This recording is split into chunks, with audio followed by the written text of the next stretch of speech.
Hey guys, welcome back to another episode of Origin Story, where we dive into the story of how your favorite YouTubers built their channels. I'm Mike. And I'm JP, and tonight we are joined by Aaron Jaws Homoki. What's up, everybody? Thanks for joining, man. Yeah, super stoked about this one. What's Definitely up, a lifelong, JP? What's up, Michael? lifelong dream, man.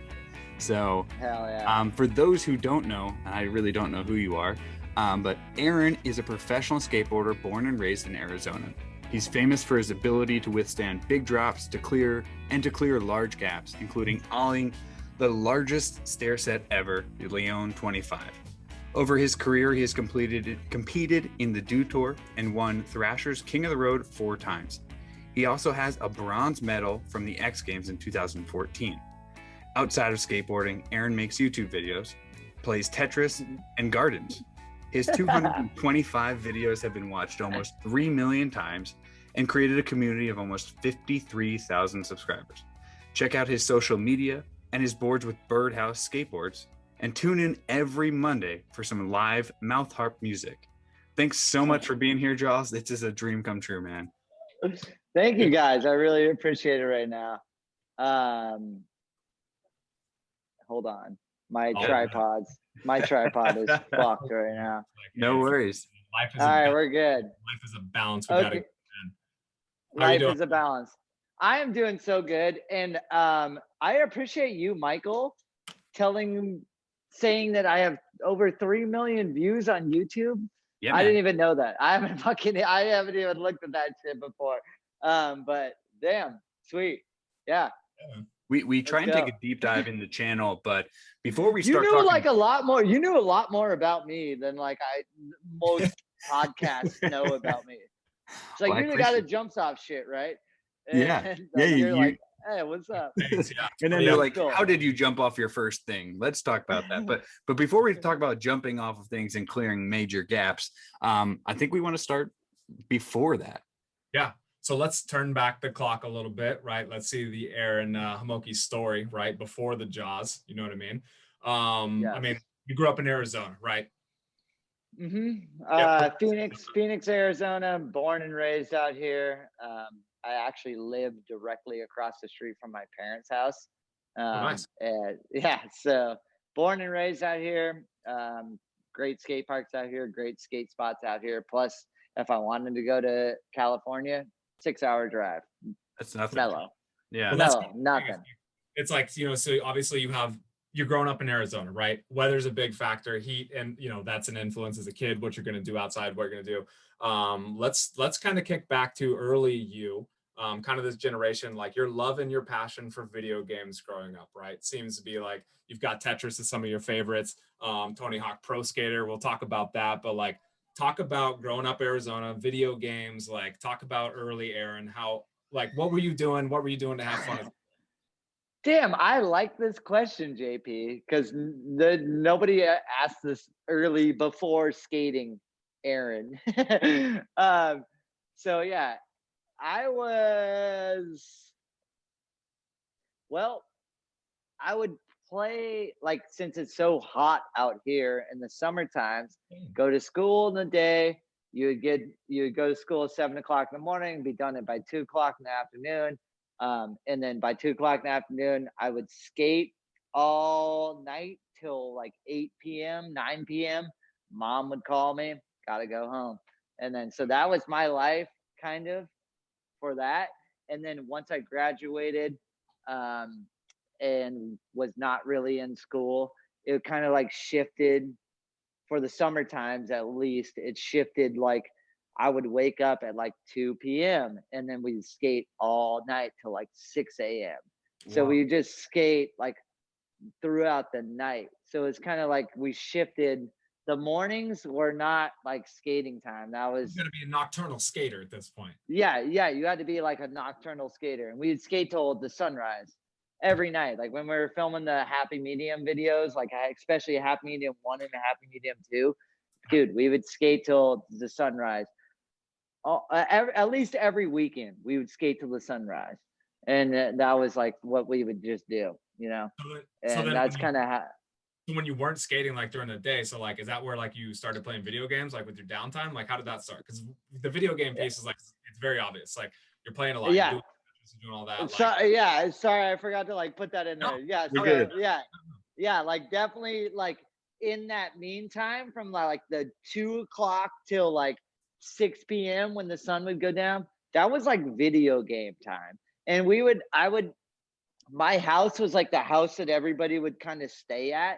Like yeah, my parents all were the so friends. down to, yeah, my parents were so down to like let all the friends stay the night there. So we would have like sleepover parties and then just play video games nighttime, daytime, and then go skate like until it was like 2, 3, 4 p.m., 4 a.m.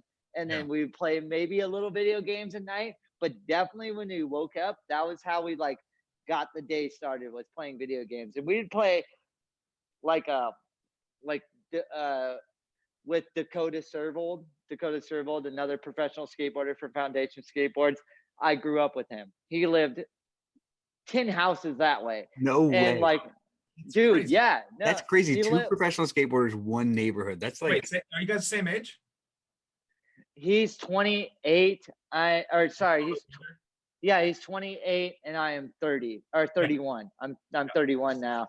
So he's, I forgot the age. I'm 31 now. Okay. 31 now, and yeah, he's 28. He's 28.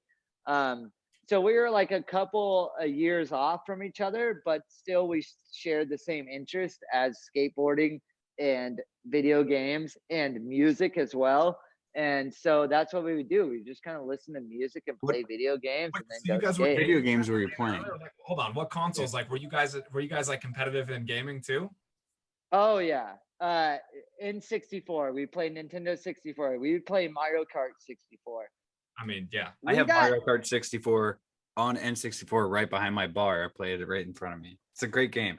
And Tony Hawk Pro Skater 1, that was my first ever video game console, was the N64. I'm 30, That's the turning litmus 31 test. soon. And I remember that was the first one I got. It was like, what, 2003, 13 years old. I got that thing. I played that game so many times. It's such a great, iconic, like, The litmus test of video games. amazing. Dude, it was such like, yeah, it was very iconic for especially my group growing up. We would play Mario Kart 64, and then I don't know if you know how to drift in Mario Kart. Yeah, You of press course. the R button, you jump, and then you drift. Yeah, and then you move the joystick. So you jump and move the joystick, and you get the little Z's that come out of the back. You hold it just right.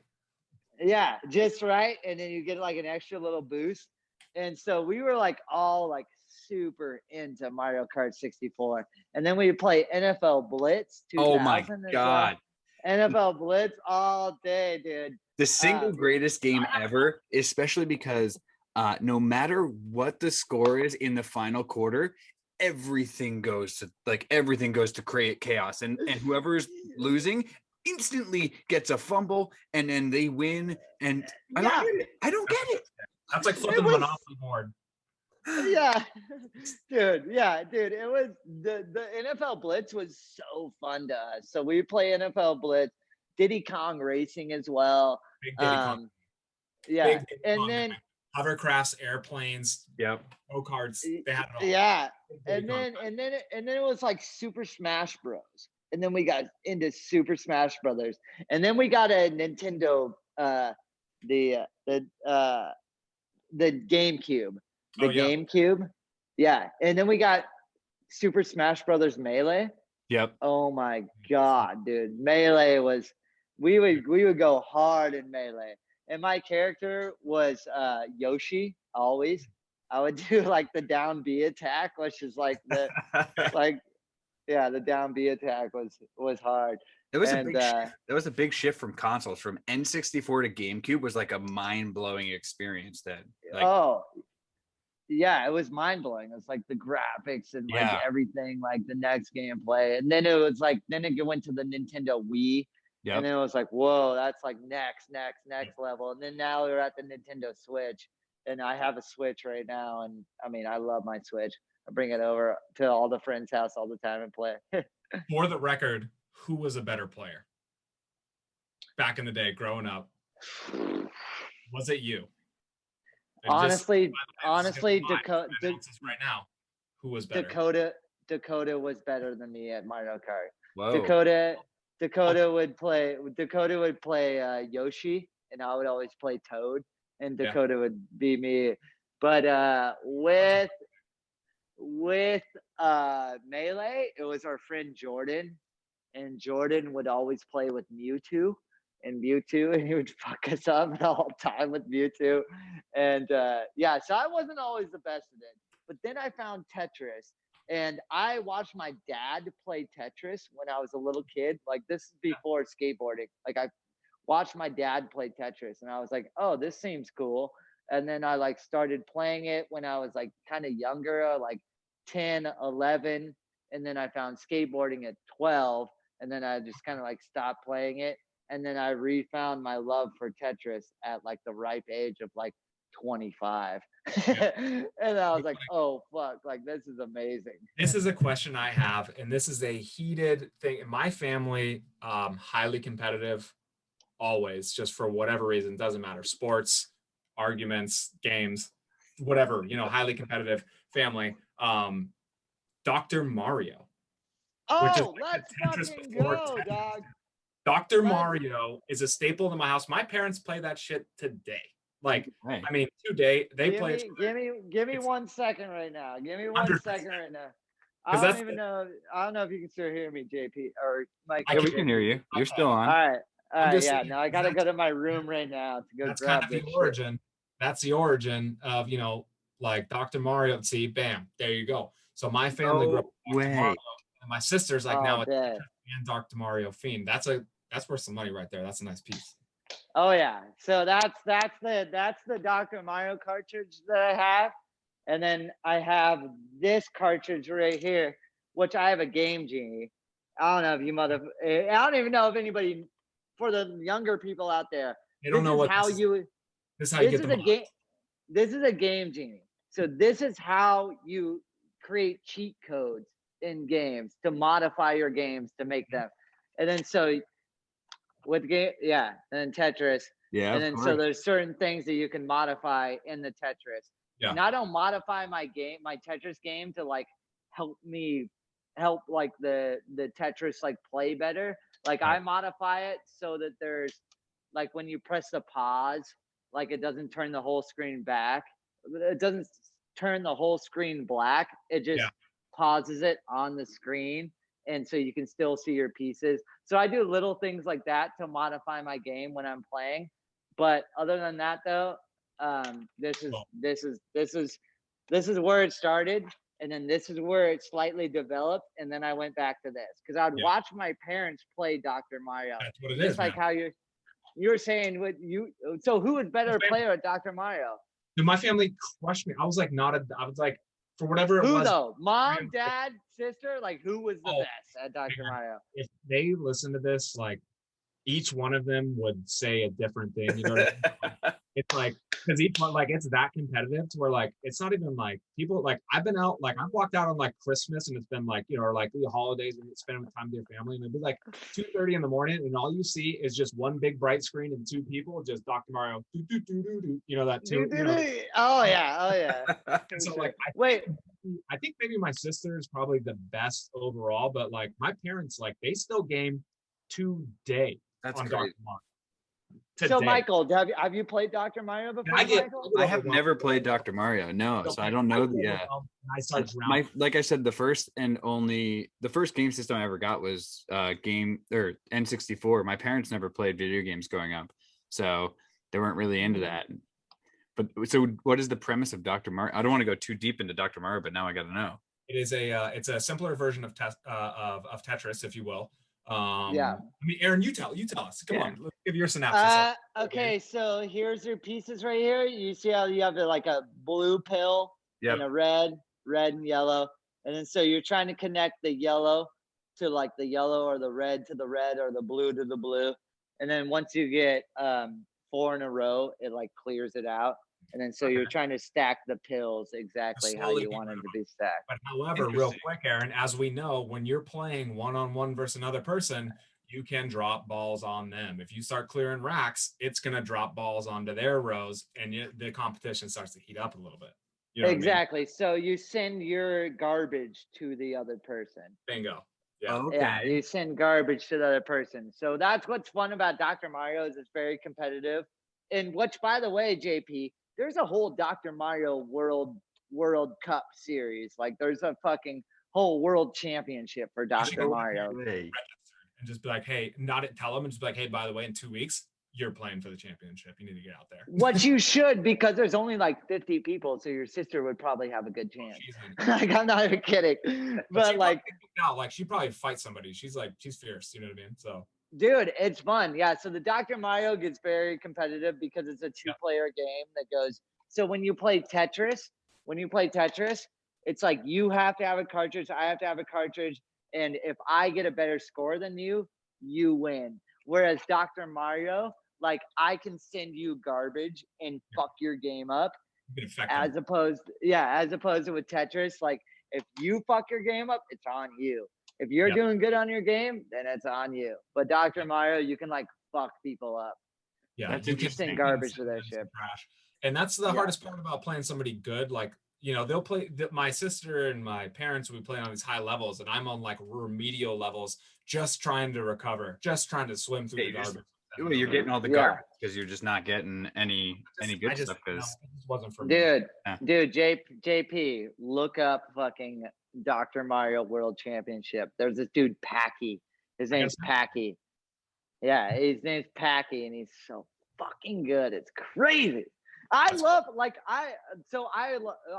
we're all skateboarders. We love skateboarding. Like that's what I fell in love with at first. I was like, oh, this is the best thing ever. Yeah. But there's like little things that you can like divert like from skateboarding, like with video games like Tetris or Dr. Mario, to where you're kind of just like playing against yourself and you're like trying to like make the best plays that you can make.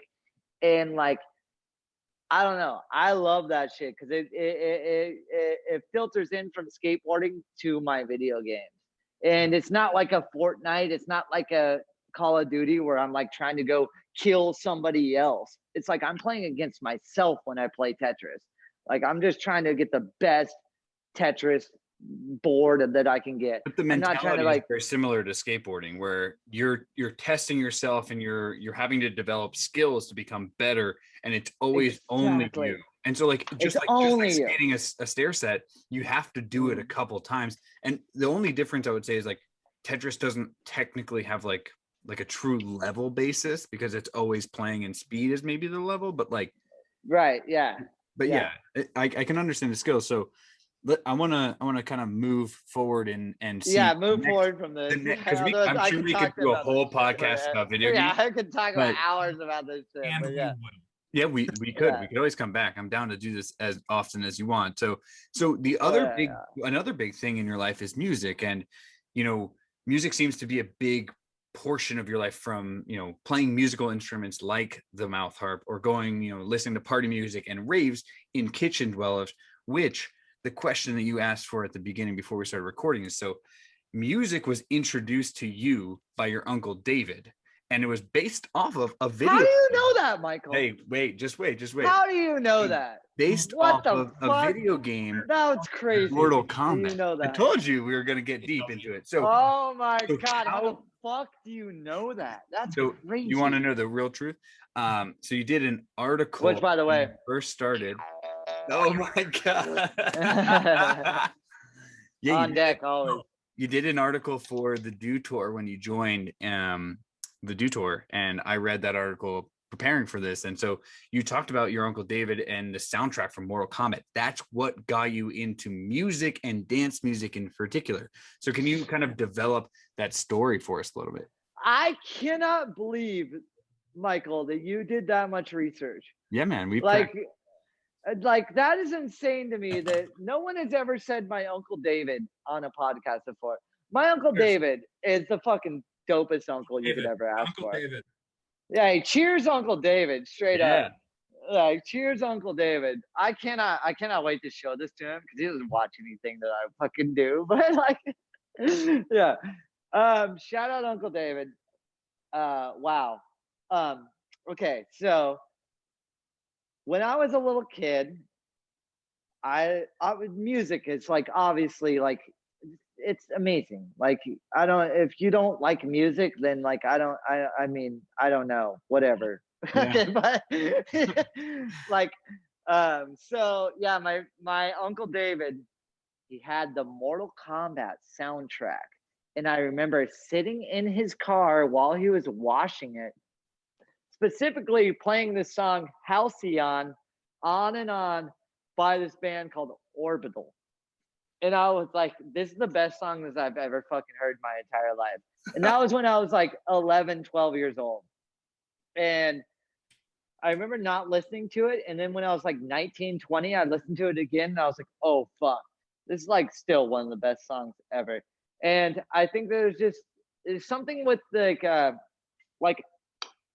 like techno. I'll say it right now. Like I like high energy, not EDM, not dubstep, not fucking the bullshit that you hear on the radio. That's just like fucking like fucking lights and loud shit. It's like I like just a steady beat, like a Like traditional, like house music style that was like European-esque. Yeah. Yeah. From like Sandstorm type of thing or what? But less hectic than Sandstorm. Okay. Less hectic than Sandstorm. That is a hectic song. You're right. That is hectic. Yeah, Sandstorm's like it's a lot. I feel like Sandstorm is still right around the time frame of the N64 came out. That was like they were hand in hand. Yeah, you're right. You're right. Do you guys remember Alice DJ? Do you guys remember Alice DJ? I'd have to. Do you guys? Okay. Well, let me.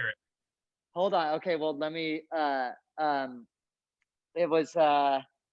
Oh, motherfucker. Hold on. Give me one fucking second. When did hold on. Was LimeWire, Napster, and stuff where you downloaded? Oh yeah, it was LimeWire, Napster days. Yeah. Wait, hold on. I have to sing you this song because I know for goddamn sure that you Better Off Alone. Yes. Do you think you're better? Oh my god. Yeah. Of course. Do you think you're better off? I didn't even know that was. Dude, talk to me. That was like. I remember when I was a freshman in high school. We were the same age, and that was the jam, man. That was every day. Okay, so that's Alice DJ. She made one album, and that was one of the songs on the album. But that album is fucking sick. Get it on vinyl. Yeah. You have it on vinyl, JP. No, I don't. I wish, but it's on the vinyl. I thought you had it on vinyl. I was like, damn, fool. One of you fools got that on vinyl. That'd be heavy. I'm gonna buy it. I'm gonna tag you in Instagram on it. Oh, fucking! Can you? Hey, buy me one. I'll fucking send you some insults. Let's go. I will buy it for you as the gift for being on the podcast. Dude, so like I remember like Alice DJ. Do you think you're better off alone? Like that shit when I was like 13 and 14. I was hearing that shit and I was like, fuck yeah, I'm better off alone. Like, I love this shit. like it was like my favorite shit when I was a little kid is Alice DJ.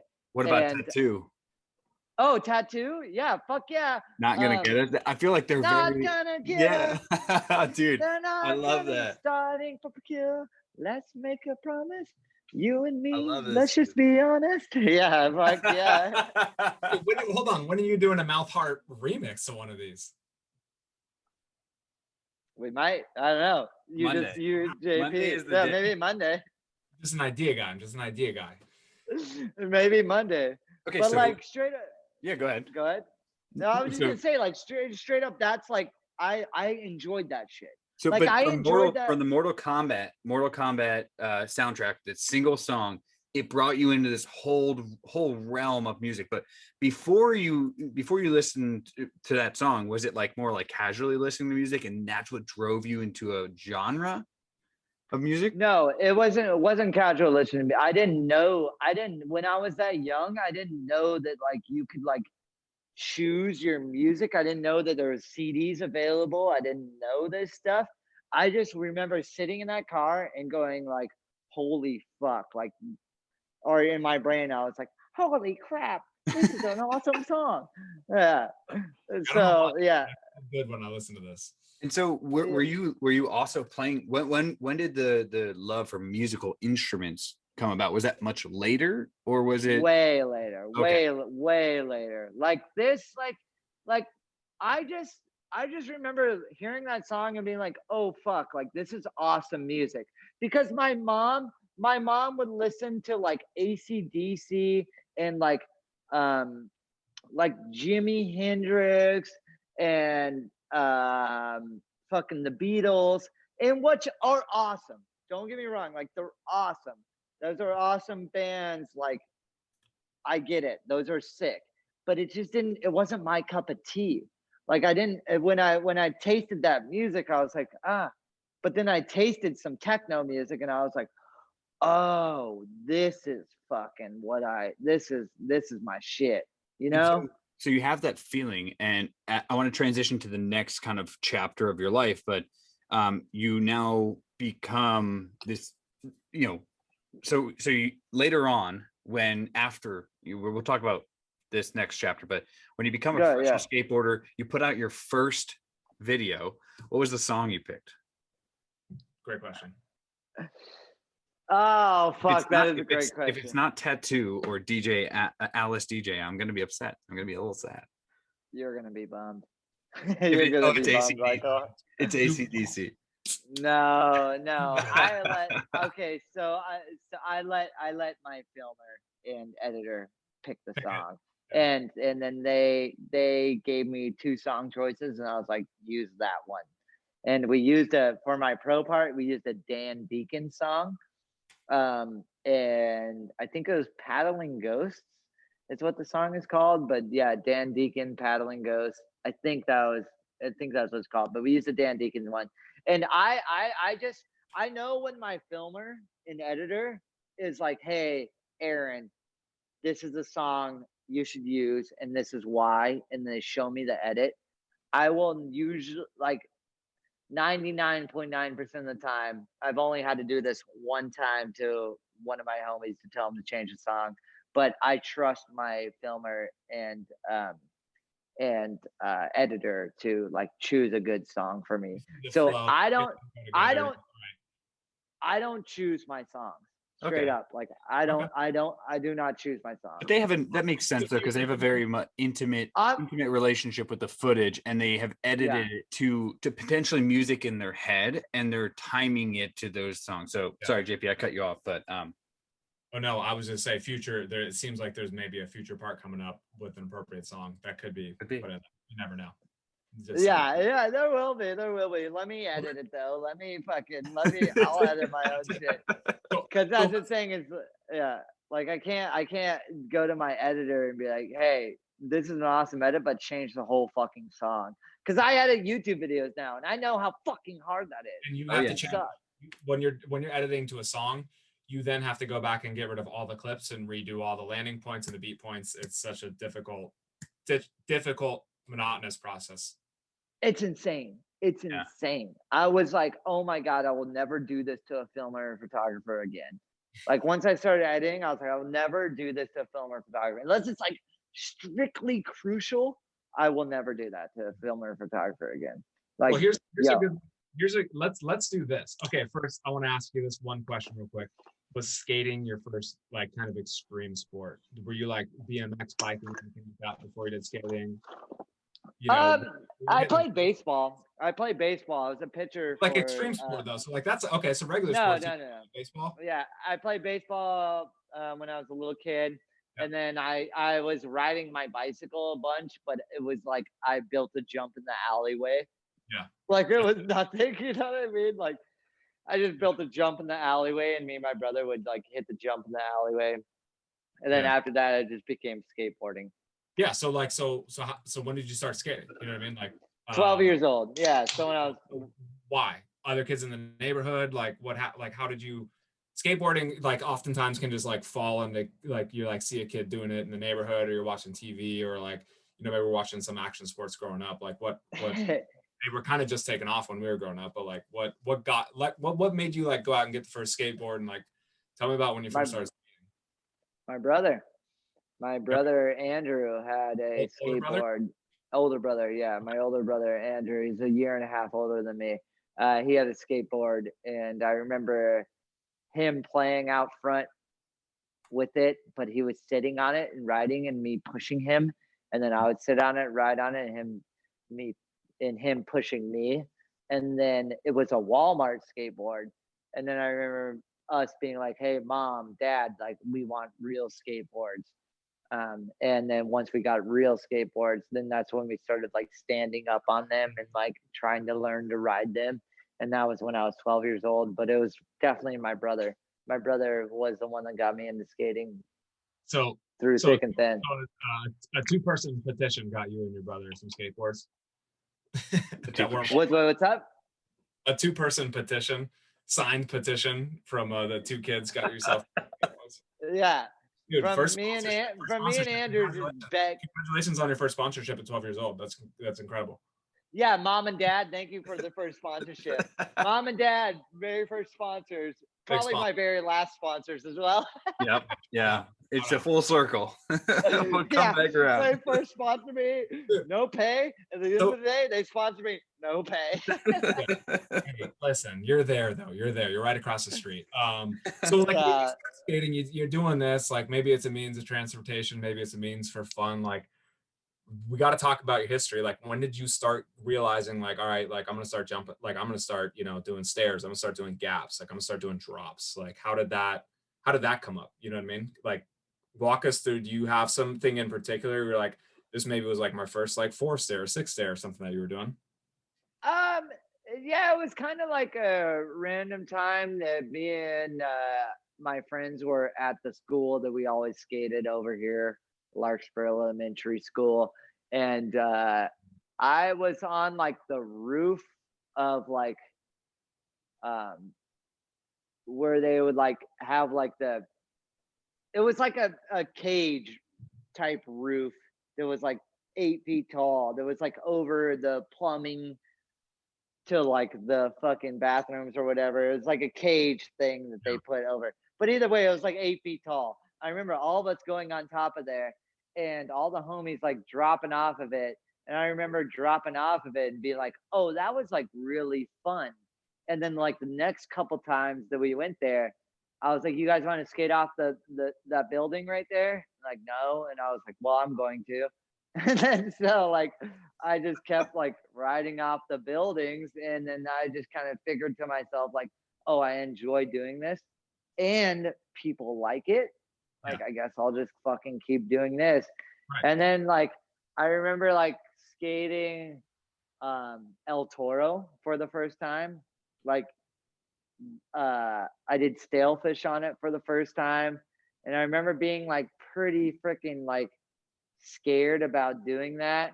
And then we like went there and I did it like within like 6 or 7 tries, and I was like, oh, this is like okay, it's not as bad as I thought it would be. And then how old were you when you first ollied El Toro? I think I was 19. Okay. I think I was 19. And then when I did the kickflip melon on it, I think I was like 21 or 22.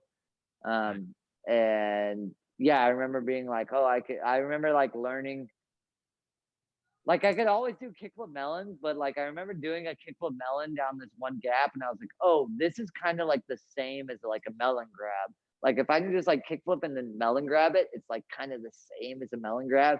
So I was like, hey, I think I could do this on El Toro, and then we went there and we got it. Yeah. Like, how important was learning to fall? Oh my god! By the way, that's like that's one of the YouTube videos I'm gonna do that I have to take very seriously. Learning to fall is such an important part of skateboarding that I think people forget about. From you especially, like you couldn't learn from somebody better on how to learn to fall. Sorry, but go ahead. Yeah. No, yeah, you're right. I mean, like. Honestly, I like my like influences in my life are people like Travis Pastrana. Do you guys know who Travis Pastrana is? Ever heard of him? No, who is he? I'm just kidding. That's facetious. Yeah, of course I know who Travis Pastrana is. Okay, yeah. I'm drinking a beer from his home state right now, from Maryland. Yeah. There we go. Do you know who Alex Honnold is? The dude Yeah. that the dude that climbed the Solo, dude. mountain, climbed free soloed. I just listened to him on Joe Yosemite. Rogan when I was running last week. Damn, I haven't listened to his new one. But It's good. like It's good. people like that, like they draw inspiration from me, where I'm like, oh my God, like I want to be as gnarly as that fucking person right there. And yeah, I don't even know why I just brought them up right now. I forgot what you asked, JP. Like, learning to fall is such a big piece. Like what you do in order to not get injured, what you're doing. Like if somebody just regular Joe, or like he's just even a decent skater who's maybe not used to doing. Oh yeah. Like to go out and to take those hits time after time after time again, and like, but learning to fall is almost just as important as learning to stick the trick, if not more important. And it would be the same thing for those two guys. Alex Honnold needs to learn to fall, because if he falls on a rope, he knows the route that is the right route to get up there when he frees. Get back, yeah. And Travis Pastrana, I mean, he took one of the biggest falls ever on the X Games, man. I mean, I remember distinctly watching the first double backflip from him on him. Like that was nuts. Yeah. Oh yeah, I remember that shit too. But I looked at them more as like when I do my shit, like yes, you have to learn to fall, but when I do my shit, like it's a very calculated risk. Like it's a very, very calculated risk. Like I'm like the chance of me eating shit, like getting fucked up is about that much.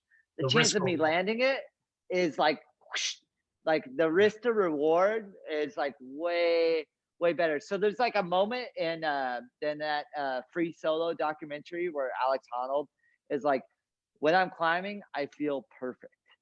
And because if Alex fell, he would die. You know what I mean? And it's like, that's like where there's that split moment to where I pop my board and before I land, where I feel perfect. Like it's just like you don't feel anything. You're just literally in the moment.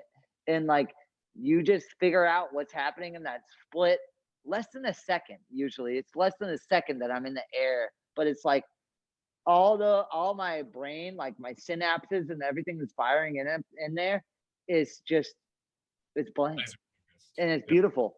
And how do you determine, so when you're walking, when you're scouting places for a video part or for just to skate, how are you determining what is past that risk versus reward portion of where you're going to go? Is this too big for instinct? It's an instinct. It's instinct.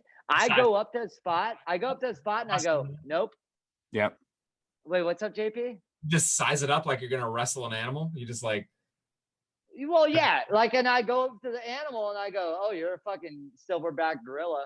I cannot take you ever. And yeah, fucking like, dude, right when I know, right, like literally a split second, as fast as I think that I could land something, as fast as I think that I can never do it. And if I can never do it, it's gone. Like it's just gone. If I can do it, I take the steps to get myself to do it.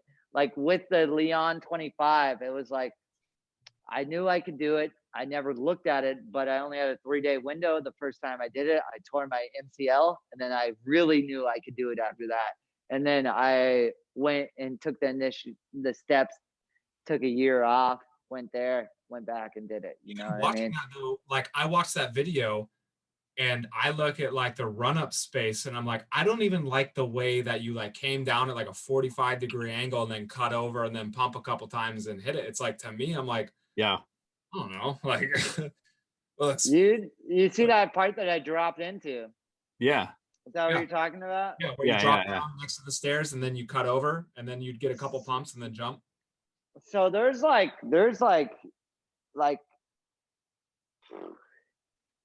80 feet maybe beyond that someone could just run and throw down and push. But in my brain, I go, let me drop into this so I can push, and then do it. So I waste less energy going to there. That was my whole mindset. Yeah, that was my mindset for dropping into that thing. Which, by the way, you're the first person that's ever asked why did I drop into that thing. Just to let you know. I thought you would maybe run and do it, but I see what you're saying, like conserve energy.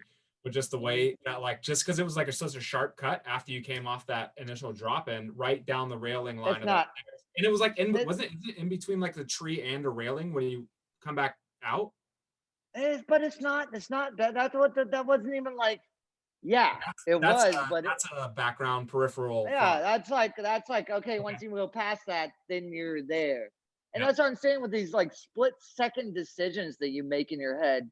Like you have to. With people, I don't even know, dude. We're gonna go deep right now, but like people, Do it. yeah, whatever. I'm high, I'm drunk, whatever. Fucking, let's go. I'm drinking, but like people. Cheers to all you guys out there. Cheers. But I really feel like people take these like really insignificant split decisions in the brain that they think are very significant. And it's like, yo, that doesn't matter. Like, that's just a journey to get to where you're going. Now, once you're where you're going, that's where it fucking matters. And then, like, when I was dropping into that thing, it's like, this is just a way to get speed. There was nothing else. There was no tree there. There was no bar there. There was nothing. That doesn't matter. You know what I mean? And I don't know. I feel like people nowadays just think these little things matter. And I'm like, dude, they don't fucking matter. That proves the fact that like skateboarding is truly a sport rather than like a game or a hobby. Because if you talk to like other professional athletes, like a football player, or a baseball player, they've proven that like baseball players have an ability to like hyper focus on something like 101-mile-an-hour baseball flying at them and be able to hit it. So they'd be able to like tone everything out around them and just focus on what has to happen. I feel like that's exactly what's happening with you. So you're showing that like you truly are way above anything else from a professional athlete standpoint. It makes total sense. And it's like wait, go ahead, JP. Sorry. It's a total art form. Like, yeah, you're blending physical ability with like creativity. That's what kind of creates the art. Yeah, I agree with that. But Michael, to go back what you're saying with the baseball analogy, but like in that split moment to where the swinger swings and the pitcher lets go of the ball, there's that split moment that like that one of those the swinger has to decide if he's going to swing at it or if he's not going to swing at it. And so like I don't know, I feel like that's like that moment to where you're like where I explained like how Alex Honnold explained like that's the moment that you feel perfect. Yes. Like it's like that's like where like you're you the best because you can't I don't even know how to explain like you can't like between that less than a second time you can't be like what am I eating for dinner? What does my wife think? What is happening right now? Like you just have to fucking go. And that's that moment that like that determines if you're I don't know that just those moments like that split second of perfectness. Yeah. No, that makes total sense. It's like you're and I'm sure for you you're chasing that bliss, and so you realize that you're a really great skateboarder. You start to put out, I watched your first Sponsor Me tape, and so your Sponsor Me tape, great by the way. I love it. I love the intro to Film My Mom and Dad too. So yeah, oh my god, I love you guys. Thank you. So you're putting out sponsor videos. You start to fall into the sponsorship world, and then you like get onto the competitive tour. And so you went through the traditional route of skateboarding, right? You put on sponsor videos. You got sponsored by your local shop. You then got on some kind of tour around. You got picked up by certain people because they started to talk about you at skate parks and everywhere. And the local scene became the global scene to you very quickly. And I want to talk about two things. So the professional skateboarding career path, which is like you did it very well, where you went into Do Tour, X Games, King of the Road, all of the major outlets. But right now, especially in extreme sports, there's a division kind of where there's the traditional route still that exists, right? You go to California, you build your personal brand, get picked up by sponsors. But now with YouTube, Instagram, TikTok, there's a whole nother developing career path to become a professional skater in the world of skateboarding. So I want to get your thoughts on like this kind of split in the road and where do you think skateboarding? that Is it a is such short? a. Is it a good thing? It's a deep one. That's Yeah. a heavy question you just fucking unlaunched on me.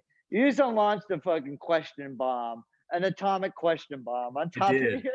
And I've asked it to the skateboarders that have been on our channel who have gone the opposite route of you, who have focused on growing their brand through YouTube.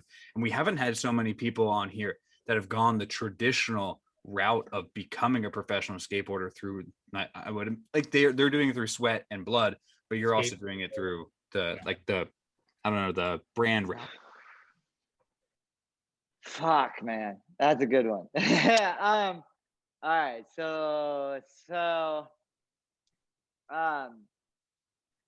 like I'm lucky.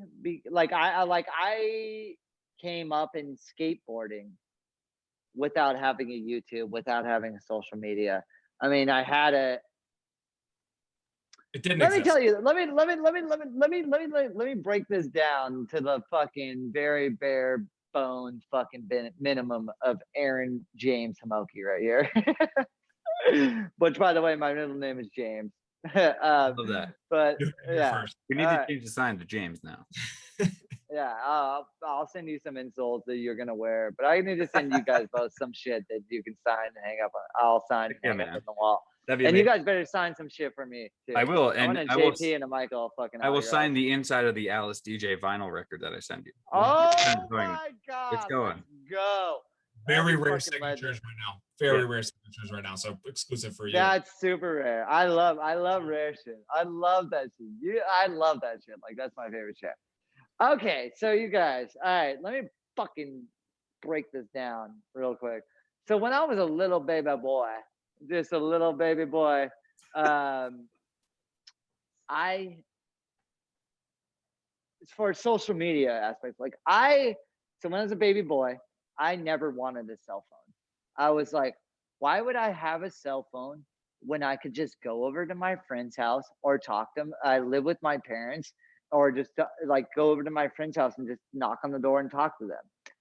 And then I got a cell phone, and I was like, my mom made me get a cell phone because I was out street skating all the time, and I would go home at 11 o'clock at night when I had school at 7 in the morning, and she'd be like, Aaron, where are you? And I couldn't get a hold of her. So finally she made me get a cell phone so I could be like, hey mom, I'm coming home. I'll be home at midnight and ready for school tomorrow in the morning. So then, like, I was like, okay, now I understand what a cell phone, why a cell phone is dope. And then I was like, MySpace came out. You guys remember MySpace? Of course. The heart of that. Yep. We all were. Tom was the guy's name, right? Everyone's Tom. Yeah. I thought that was the craziest thing in the whole. I was like, why the fuck would I want random people from the internet to like be my friends on here? And why the fuck am I splitting my friends into top 8 friends of my life? Like, what the? You remember the top 8? Yeah. Oh yeah. Immediate separation. A lot of fights. Oh, dude, like if you yeah. Oh, you're 4th on my top friends. You must not be my best friend. Like, it was so fucked. I remember that shit. And I was like, dude, never ever will I get a MySpace. And then one of my friends made me a MySpace, and I went onto it one time, and I was like, this is the most crazy thing I've ever experienced. And then there was Facebook, and I was like, oh fuck, like, now anybody from school, like, that was like where your like high school homies would like be like, hey, I was in fucking math class with you, like, want to hang out? No, I didn't talk to you in math class. No, I don't want to fucking hang out with you. Like, what the fuck are you talking about? Like, no, I just don't want to do that.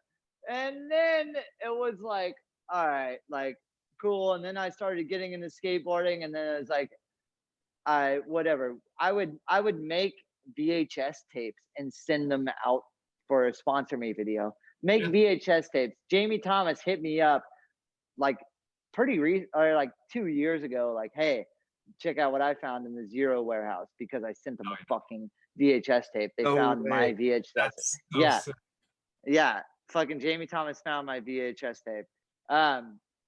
But anyways, so then Facebook came out, and then Instagram came out. And then everybody's like, you need to make an Instagram. You need to make an Instagram. Okay, I'll make an Instagram. I made my Instagram, make that booty clap. So that was my Instagram. Make that booty clap. Make that booty it still clap. is. Everybody go follow that right now. You should have held on to that, as that's worth some money right now.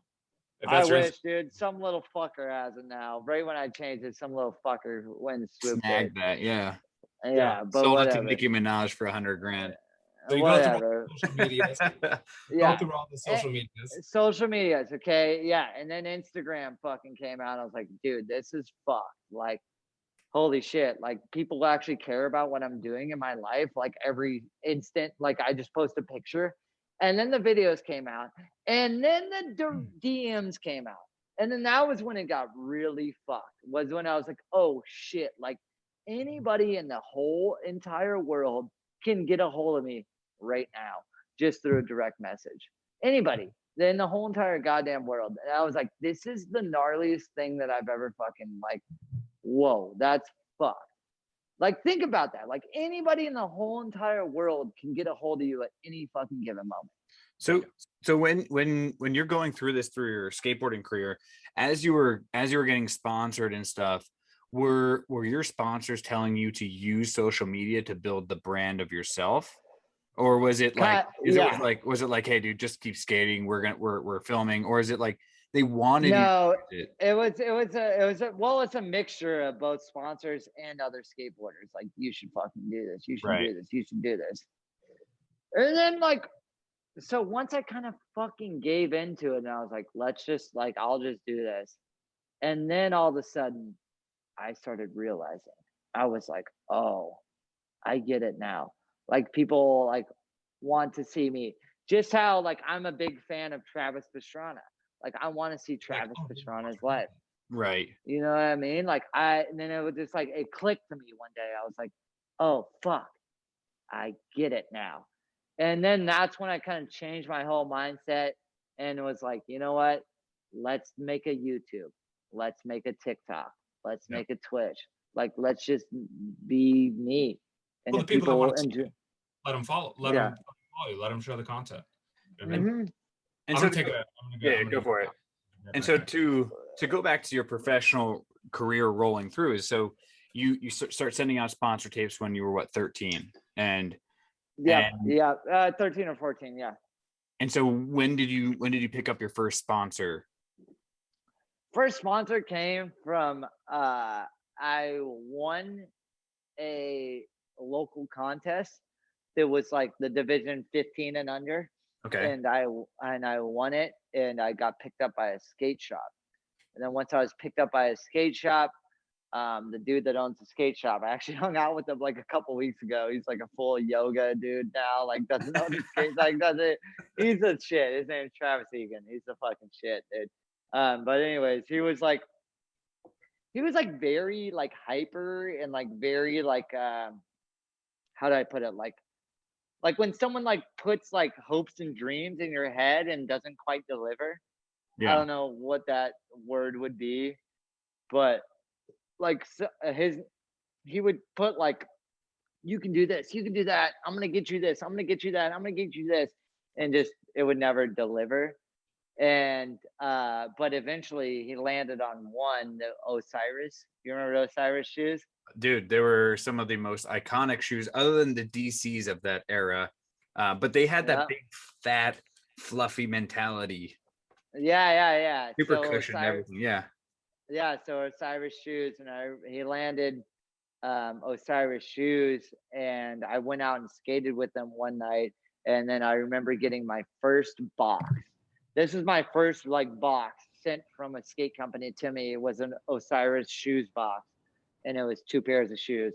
And I was like, I'm fucking killing it. Like, this is the sickest thing ever. You remember what shoes? Yeah. Huh? You remember what shoes they were? The first Osiris shoes you got?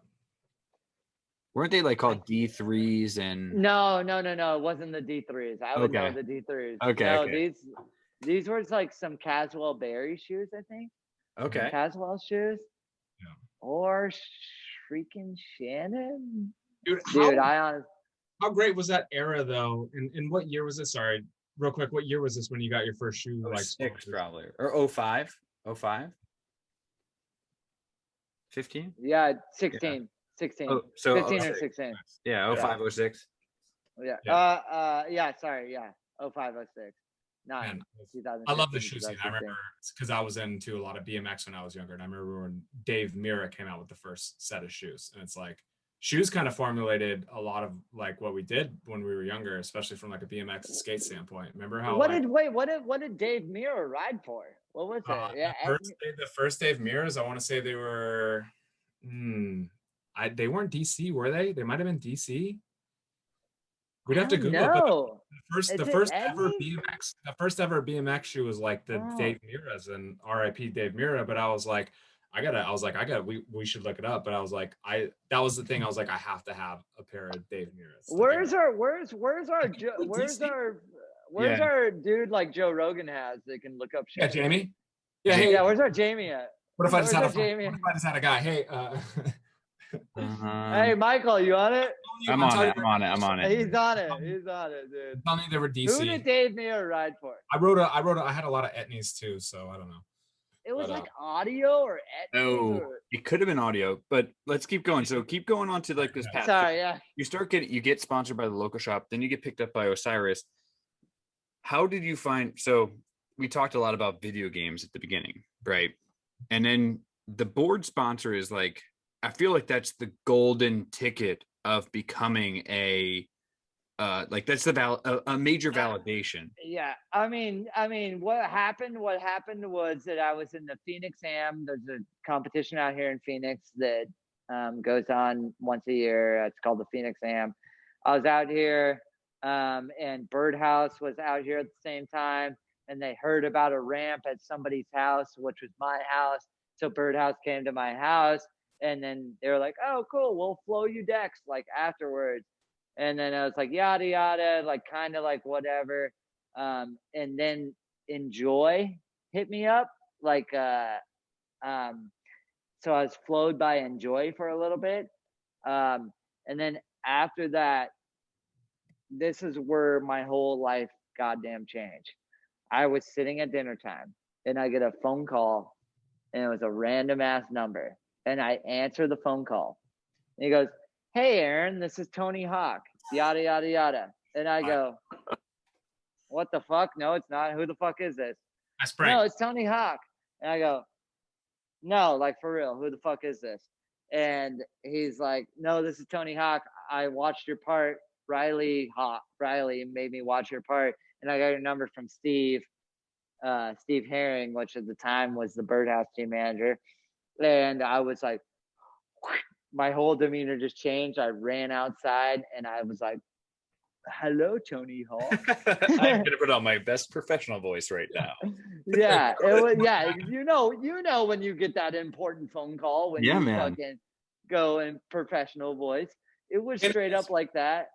And especially in front of your sponsors, your parents. You know what I mean? I know. Dude, it was gnarly. Like I ran outside and then came back inside and I was like, that was Tony Hawk. He wants to like take it. So he's like, "Hey, you want to go to Australia, vibe with the team and we'll go from there." I was like, "Yeah, I'm down to go to Australia and vibe with the fucking team and let's go." And then so pretty much like after that, like, I mean, I was just on Birdhouse and then I was like, this is the best. I mean, Tony's like he's like literally, I don't know, he's the best. He's absence, like what's it like being around them? Like, yeah, kind of, like what's that like? You know what I mean? Because it's I like purposely walk behind Tony so that I can see the people. I walk like 40 feet behind him so I can see the people do the double take, and everybody goes, "Is that Tony Hawk? Oh, I think that was Tony Hawk. No, that's not Tony Hawk. I think it's Tony Hawk." Like so many people, just like everybody know he's a damn celebrity. Like It's crazy. Like, but the best thing about him, he will never deny anybody.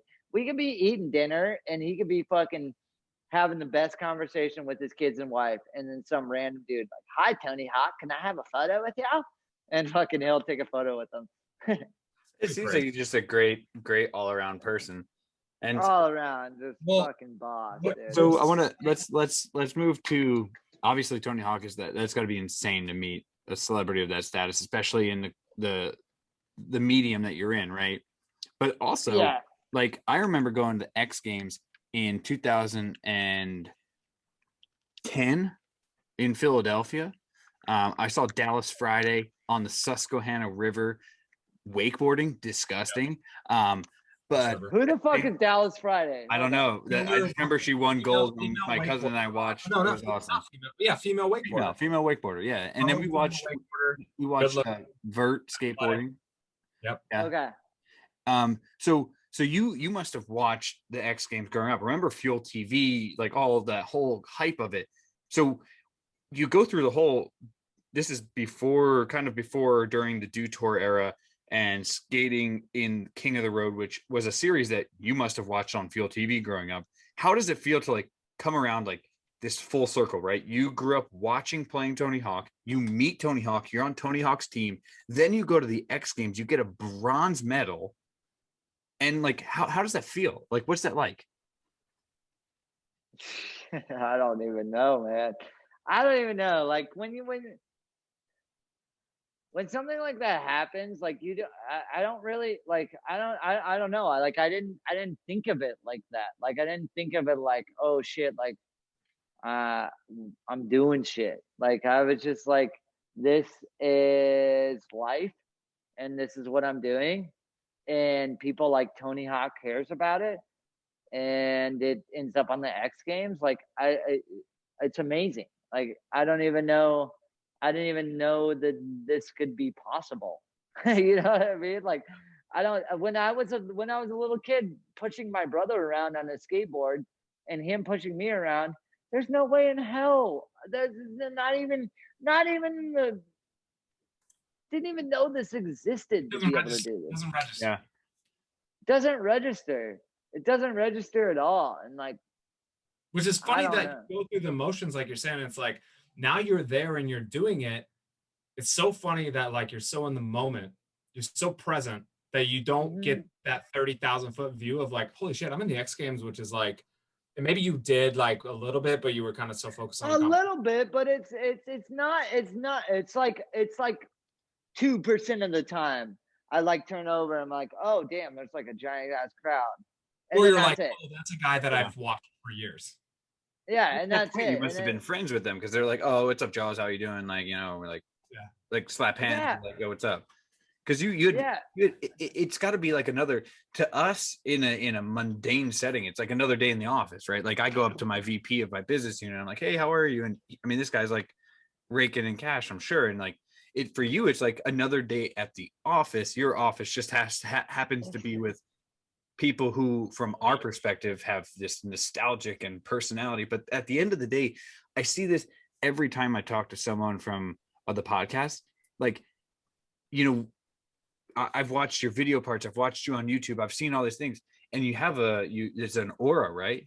But like the same thing for you when you meet Tony Hawk, I'm sure you're like, dude, he's just a great guy, he's a great person. And like I can see the same thing here. Tony. You're just a regular, amazingly friendly and just fun, outgoing guy. It's insane, you know, because we see it from a different lens. And that's the beauty of this podcast, is like we're getting to see a different side of who you are and getting to actually know who you are. It's great. For sure. I mean, I think that other people bring that out, like in me at least, and like I don't know if you guys like have also other people that you guys look up to. I mean, not even skateboarding, you know what I mean? Just like how I was saying, like Alex Honnold is like one of my, the dude fucking climbed a mountain, the gnarliest mountain with no fucking ropes. Like he's the gnarliest dude ever. And so like I'm thinking like I don't know, JP and Michael, like do you guys have like people that inspire you guys? Of course. I take inspiration from a lot of stuff that I don't do and don't know how to do. Like big wave surfing to me is the like I cannot stop. Like I know I can't surf. This guy Mike right here has tried to take me out surfing. I can't surf for shit. However, I can name, if you pull up a random YouTube clip and you say, hey, what wave is this and what break it is, I can probably tell you what it is. You know what I mean? I got to probably tell you what the max wave height is. So I know there's a wave called Jaws. There is in Maui. Yep. Yeah. Jaws Yeah. Maui. And it's Jaws Maui. gnarly. Actually, this guy right here. Which one? The bigger big one? fat board. Yeah, that's my dad's board from the 70s. It was designed and made by a guy in Oahu, Ben Ipa. He just passed away. His son just got his boards picked up by Kelly Slater. It's a small world, the surfing community. And like, yeah, it's called the Flat Earth. It's a really interesting board, but the whole community. Flat Earth. Yeah, it's a really cool design and shape. This one's super interesting from a surfing specs. I'm gonna tangent, but I enjoy like it. real quick, Aaron, like I draw from I'm a serial hobbyist. Like I love I make homemade sourdough. I do a ton of cooking. I fucking love barbecue. I make video content. So like I'm like Peter McKinnon and all these guys that I do like my video editing, like Adobe stuff, self-taught. Then I'm like, all right, well, what else am I into knife sharpening? Yeah, I'm also into knife sharpening. So I got my Japanese whetstone and I'm doing knife sharpening. You know what I mean? Like, and YouTube is the avenue to find what you love and how to do it. You know what I mean? And that's why we love like chatting with people like you to understand this. Cause like my whole, I just love to like, and I'm a big car guy too. And it's like, I can't get enough of content of like how to do things myself. And nostalgia. Like, dude, I look up to so many people. I could give you a laundry list of people and hopefully we have on the podcast. Dude, check this tail design out. It's got these rails here. Yeah, that's have rails on it. Well, Aaron, do you know much about surfing? I don't know shit about surfing. I know nothing about surfing. He's my go-to guy. I mean, this is a very rare shape. It's called a stinger swallowtail. It was only made a little bit. I mean, it's pretty wild, man. It's super fat, great for Florida. But my dad got it. Why is that? Like, what are those fins on the edges? It's to help like design to drive the board and create direction, because at this point there was only a single fin. So this was made before the thruster, which is the 3-fin design, and then they went to a 4-fin design. I held up 5 fingers, but so this is when they were still all a single fin on the back of the board, and they were figuring out different ways for the kind of like rails to grab the wave. So it's like fluid. Damn, dude, that's sick. That was like, instead of having a fin, they had a cut, like a swallowtail in the back of it. Is the way I look at it. I think like I come from a snowboarding background, so I look at like different things. Dude, so, that's fucking sick. It's that's a great fucking board. sick, Mike. And it reminds me of my dad. Sick. So it's a great one. And then the board next to it is just one of my favorites. It's from JS. He's a shaper in Australia. However, many traditional surfers don't like his brand because it's a pop out. It's not hand shaped. So, which is weird because the entire skateboarding world is what would be considered a pop out board. They're all basically the same shape, popsicle shape, right? So let's talk about your first pro board before we move on to the next chapter, which is your YouTube channel and kind of building that.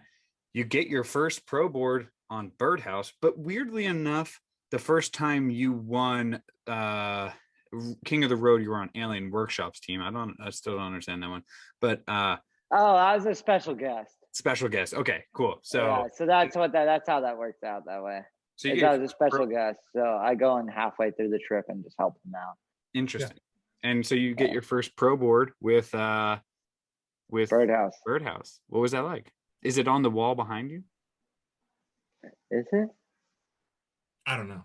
And how do you choose? No, I don't. We talked about this pre-call, I know, but how do you choose what becomes a wall hanger and what doesn't become a wall hanger? And do you ever take a wall hanger off and skate it? Ooh.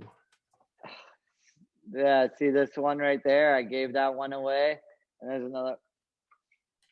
Yeah, about right there in the middle, right there. Yeah, gave that one away too. No, I don't skate. So it was really awesome getting my first pro board, obviously.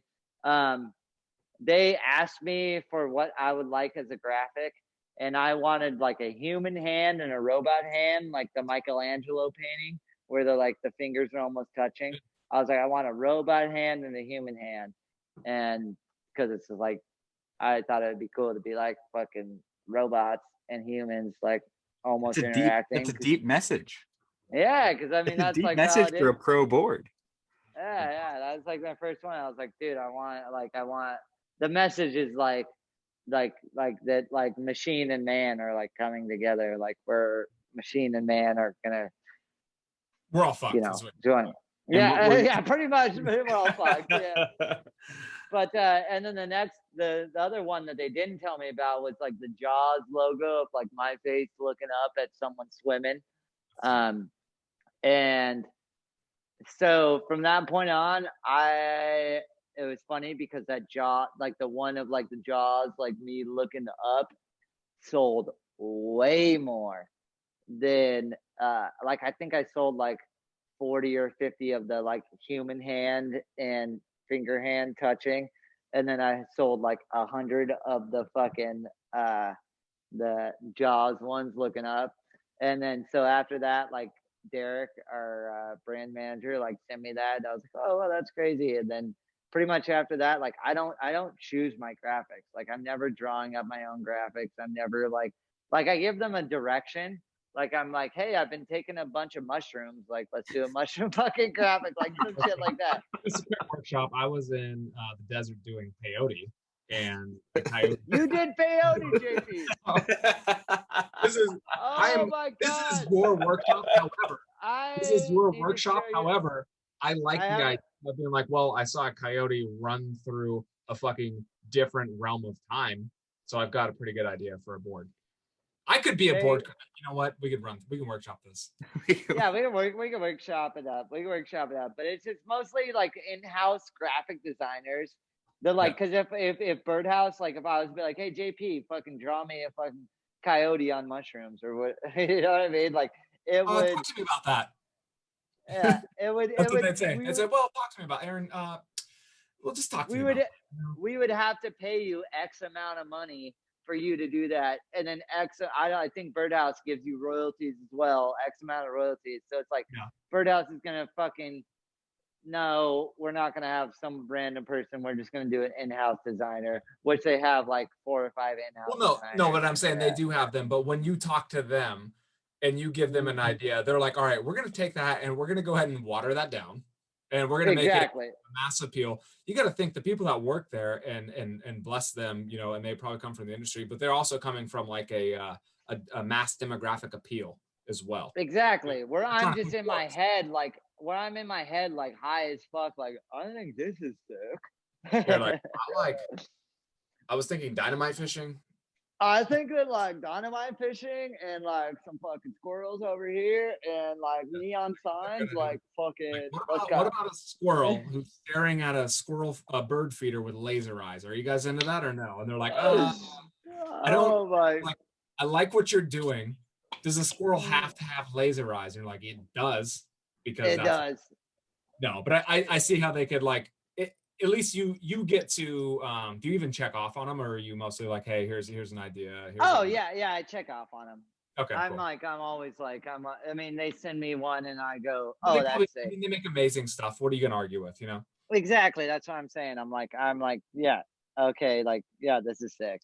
Pretty much, I've never turned down any graphic that anybody, like any of my companies have ever like sent to me. That have been like, oh no, this is whack. Like, no. You know, Birdhouse has been the most lenient with me, with letting me be like, hey, I want this, I want that, I want this. And so Birdhouse has been the nicest about that. But and same with Bones as well. Bones is like, Bones is so down. Yeah, Bones Wheels is just like, hey, what graphic do you want? I'm like, I want a Tetris graphic. Here's a Tetris graphic. Here's a fucking. We got to get that Dr. Mario one up. Stat, man. Oh, dude. Dr. Mario. Right? Just, you know, you know how they like throw the pills in on top like the doctors do or whatever? Dude, that would be a sick board. You could make the whole board look like a Dr. Mario pill. Oh, yeah, definitely. This is the idea. All right, so let's do this. I know, you know, let's talk about present. You got this? All right, Mike, I'm just going to live in the dark. And we're back. We're back from the break. We're back, baby. We're back. Bring us in, Aaron. We're back.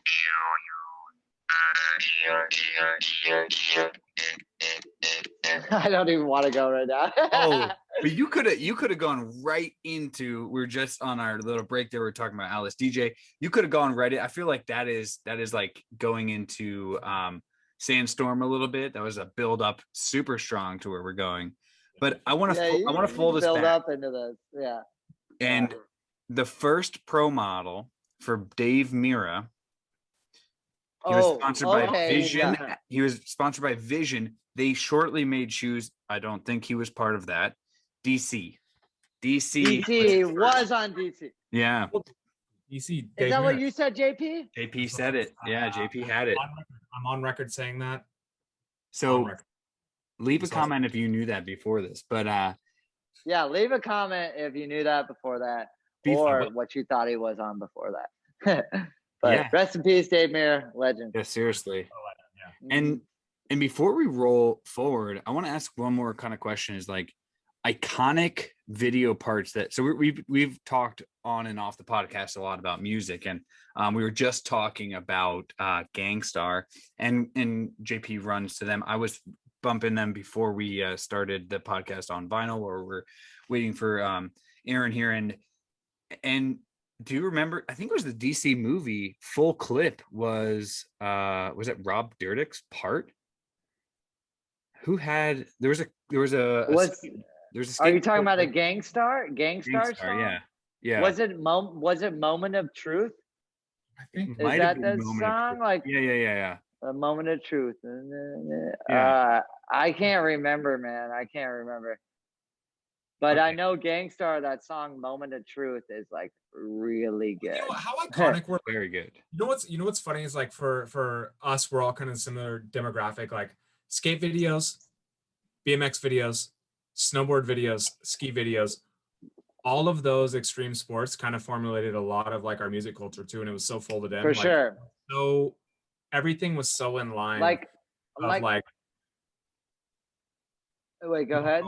No, I was gonna say, like, I mean, like a lot of the music that we pulled was like from these videos. And like I remember like even like, you know, being a snowboarder, like DC Mountain Lab, stuff like that coming out. Like you pull the music from these and you're like, oh shit, this band, like this is sick. Like I'm gonna vibe to this next time up on the hill or on the, whatever.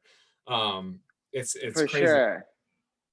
For sure. Yeah. I mean, the first video that I really drew inspiration music wise was the Flip Sorry video. The intro, it was great. I believe it was Gray Matter, or no, it was the Stooges. Can I be a dog? Now I wanna be a dog. The Stooges, that one, and then Ali Bellata's Gray Matter. There was, oh man. I have to stop everyone. I have to stop everyone immediately right now. I have a very important announcement to make. What? Best. Well, this is going to tie in directly to you, sir. The very best video game soundtrack of all time. Name it. Tony Hawk Pro Skater 1, easily. Tony Hawk Pro Skater 1? Yeah. Oh yeah, for sure. All right, Aaron. What did you grow up playing? You play a little Tony Hawk Pro Skater when you grew up? Did I? That's how I learned every single trick. That's literally how I learned the name of tricks was the Tony Hawk Pro Skater game. Like straight up. And yes, I listened to the songs from the Tony Hawk Pro Skater game. I can't remember exactly what the songs were, like the name and the artist of the songs, but yes, that THPS soundtrack was off the chart. When you drop it on Warehouse, it's the same song every time. The first time you play it, I forget what the song is. I'm with you, but I can play it in my head without hearing it, and I know exactly what it is. JP, you know it. Yeah, you know it. I'm on spot right now. Like I wish I could like hum it at least, but I can't even hum it right now. But yes, I want to pull back one. Go ahead. I was just gonna say yes. The Tony Hawk Pro Skater soundtrack was amazing, and then once we watched a real skate video with like, and even Mark Appleyard, the song that he used in Sorry was oh fuck, god damn it, another fucking brain fart. That was an amazing video Placebo. It was a Placebo song. Yes. Every me and every you, every me and every you. Placebo, every me and every you. Jams, absolute Yeah. jams. Jams. One of the best soundtracks. Actually, it's not even, I wouldn't even say it's arguably, I would say it just is the best soundtrack to a video game of all time. There's no way around that. Whoever compiled that, I'm trying to think of other compilation videos he may have put together. But I would say, probably the best for America's Funniest Home Videos. And a few I others.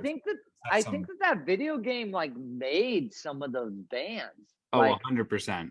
Yeah, like they made some of the like they made those bands. So I was like, oh fuck, like damn, we're in a video game that has like 4 million copies like sold. That's more than we've sold on like So, you know what I mean? So you and then Police Struck by the Dead Kennedys. Oh, go ahead. Police Struck by the Dead Kennedys, I believe, is the song that you drop into at Warehouse. Sorry. Yes. Oh, that's it.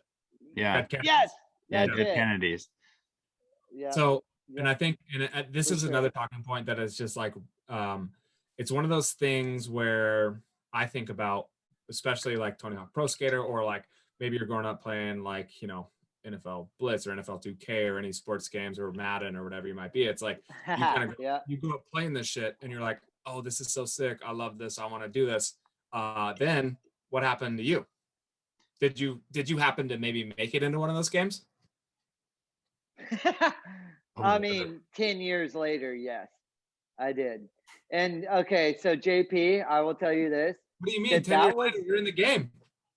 That was the moment I remember. This was like a heavy moment in my life. That was like a very heavy moment. I remember handing the video game to my parents and be like, "Here, mom and dad." Like, are you talking about your first sponsors? No, I'm talking about the Tony Hawk Pro Skater 5. No, but yeah, but you handed the controller to your first sponsors. I'm pretty sure we covered the game itself. Yeah, earlier. Sponsors have made it. I don't need the sponsors. And by the way, I've moved on. They didn't. And tell me. And I want to hear the reaction. I want to hear the reaction. I just want to hear if they got royalties after too, because this could be a bit of a. They get the best royalty you could ever get. Your son lives across the street from you. That's sorry. That's the royalty of life. I just want to say, just to be correct, they were your first sponsors. But go ahead. Like, I did it to them. Oh yeah. Like, okay, awesome, so I handed the video game to my first sponsors, aka my parents. They were my very first sponsors. But I remember handing them that video game, like shrink wrapped everything, and just being like, "Here, mom and dad, like, look, here it is. Here it is." And then they cried, and I was like, "Oh shit!" Like, if this is like making it, like I think I like made it. You know what I mean? Like I don't know how else to tell your parents, like, "Hey, mom, dad, I want to be a pro skater. Now I'm in a fucking pro skater video game." Like, I think I made it, and they both cried, and it was amazing. It was a glorious moment. Cool, like it's nice to have like parents that are really supportive of what you do. They could have maybe not let you have a skate park in my your backyard. Parents. Dude, they hardly know tricks. My mom and dad can't name a fucking heel flip from a kick flip, which is actually kind of hard to do. They know shove it's from kick flips. I can be like, "Mom, Dad, what is this?" And I do a shove it. They're like, "That's a shove it." I'm like, "What is this?" "That's a kick flip." And I do a heel flip. They're like, "That's a kick flip." I'm like, "No, Mom, that's a heel flip." I wanna pull back one thing that you said earlier. Before we move on to kind of the life of YouTube. So we were talking about iconic songs on tracks, and you talked about Flip, and I remember those videos very, very, very distinctly. And I actually have a tech deck of a Flip back here that I was thinking of, and I was trying to find Ali Boulala's board because I was like, oh man, I'm pretty sure I have one of his tech decks probably in my archive over here. But he is the man who brought the Lyon 25 to life, and never landed it. So what did he say? Did you guys ever discuss like the landing of that trick, and was there any words ever between you two? Yeah. He was kind of like more like, hey, like he he was kind of like more like, hey, somebody should have done this by now. Like, how did this go by so long without somebody doing it? But sorry, I have the hiccups right now. Hold on. Hold on. Let me do the hold my breath trick. Hold on. And now we're going to see how long Aaron Jaws Homoki can hold his breath for. And 1 and 2. This is important. You got to get rid of the hiccup. Sorry, I'm not trying to make you laugh here. I don't think I'm gonna edit that out. I wrote it down as an edit note, but I think I'm gonna leave it in. Leave Dude, I have the hiccups gnarly right now, but fuck it. Don't do edits. Okay. This is raw. Yeah. Allie was like so down for it to get done. And I remember him just kind of being like pretty much giving me confidence, like, hey, you got this. And I remember one thing that triggered me really heavy was that he's like, hey, I tried this in Vans with holes in my shoes. And I was like, oh my God. Like, if Ali Bilala is trying this with like holes in his shoes, like, let me put in insoles in my shoes and like make my shoes good, and maybe I'll be able to land it. You know what I mean? And it was in Sorry, right? That was an inspirational video for. I mean, Sorry came out in 2014, 13. I'm not actually sure when it came out, but it had to probably 13 somewhere. or 14. Yeah, I believe it was like 12, 13, 14. Which is one of those. Yeah. Which is probably like, I remember distinctly watching that with my friends. I call him Ducky, but Alex and another friend, Dan. And we would watch that DVD on repeat all the time. And then we watch, Almost Round 3 and so many other videos were the ones that I grew up watching in skateboarding. Damn, that's sick. Like Almost and Minikamati. Did you watch Minikamati too? Yeah. As video, yeah. Minikamati was running around that same time. I remember one of my favorites was and Almost it was Chris Haslam and Day One Song, and it was just them spinning a mini cheese, ramp. Cheese. What's it called? No, it's something of cheese. Cheese. Yeah. Yeah. There's so many iconic videos of that era, and so it's got to be interesting that like you must have watched Sorry, and that is the original time when Ali Boulala tried that set, and it was until what, 2 years? It was 2 years ago that you did the 25. Jesus Christ! I wish. No, it was like 5 years. Yeah. So still, what, 5 years ago? 2016 to the 2016 to 15. So many millions of views online. Insane. Yeah, and that video right now has over 4 million views on YouTube. On a single version of it. There's a bunch more though, too. Yeah, there's a bunch more. There's a bunch more directions. I think there's a Thrasher one that has like the Thrasher one of it's got like 14 million. Yep, exactly. Yeah. And then I'm pretty sure it was published in 2015. You had your dad with you, didn't you? Oh yeah, I brought my dad with, because the first time I went with a filmer and photographer, and we only had 3 days there, and it was literally me, filmer, photographer, 3 days there. Tore my MCL, fucking over it, and then I was like, Thrasher here. I was like, hey, can I bring like my friends and dad with? And they're like, yeah, and we're bringing Ali Bilala with. And I was like, oh, let's go. All right, yeah. So, and those security guards sucked, by the way. But anyways, which, by the way, that security guard did not suck. At the end of the day, he did not. Oh, suck. really? Because what that video didn't show. They never do. You gotta edit. I mean, it's just Yeah, I mean, which I understand, but like, what that video didn't show was that after we got kicked out, we literally went to the security guard. They printed out a photo of my Thrasher cover, a photo of me in the Tony Hawk video game, and a photo of my flight home to America. And they're like, hey, this is an American professional skateboarder that's out here going to do these stair sets. It's a legendary stair set, yada, yada, yada, yada. And He's not going to sue you for injury or anything. He just wants to do it. Exactly. We're not going to sue you. The whole 9 yards. And that building gave us 1 hour. And they brought out barricades for us. Yeah, they gave us 1 hour. Like, hey, you can do this. This is one time only. Nobody's heard about this before. I may have talked about it on. Well, I kind of said that. So yeah. Hey, push up. Whatever. I don't actually, to be honest, I don't even know if this is like put out to the public. So for the first time to the public, we fucking went through the security guard trying to get him to give us something, and he gave us 1 hour, and we're like, really? They were like, yes, this will not, trust me, if this takes longer than an hour, then it shouldn't be done. Was it like a spit shake? Like, how did it go down? Oh no, they're just down. They're like, hey, come to the set tomorrow at I don't remember what the time frame was, but it was like maybe 9 a.m. to 10 a.m. something like that. They're like, yeah, come right then and there. And then so we went there at that time, and I did it within 13 tries. And then the thing after that is that once it came out and the cover came out, French Fred, bless his heart. By the way, huge shout out to French Fred. The Lyon 25 would not have happened without French Fred.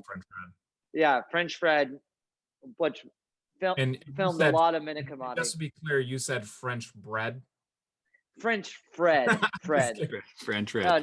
No, French bread. No baguettes. No, nothing like that. Yeah, no. I'm messing with you. No French bread. I'm messing with you. I love it. So they give you an hour, 13 tries. That's 13. Over a try every 4 minutes. I mean, more than that. You got to keep that adrenaline running. When I try something, I don't try it and just lollygag around. Like once I try it, it's like, oh, boom, it's on. Let's fucking go. If I lollygag around, like, oh, that kind of hurt. Let me like take a fucking breather and some water right now. It's like, no, get me straight back to it. Let's fucking go. If I get hurt, then I get hurt. Like whatever the fuck, you know. But we got that few hours, or we got that hour, and we got it. And French Fred, what I was gonna say is French Fred went to the security guard with a box of chocolates and the magazine with the cover on it, and handed it to the security guard and said, "Thank you." No way! What a dude! What a dude! Yes, that's a class act. And it's a class act. And people don't like. That's a problem. Is like people just like the way skating's viewed, the way extreme sports are viewed. People see it as like you're destroying property, you're doing this, you're causing a scene, you're gonna get injured on my property. It's like it's all internally, but like the people who are like what you're doing, it's like you're so appreciative of like having that landscape already built to do it. Like, you know what I mean? It's like it's nice. It was probably nice to give that back a little bit, huh? Exactly. And that's the thing is like we like literally showed the security guard like, yo, I'm a pro skateboarder trying to do something like that's gonna like stand this. Yeah, never been done. And we did it, and it got done.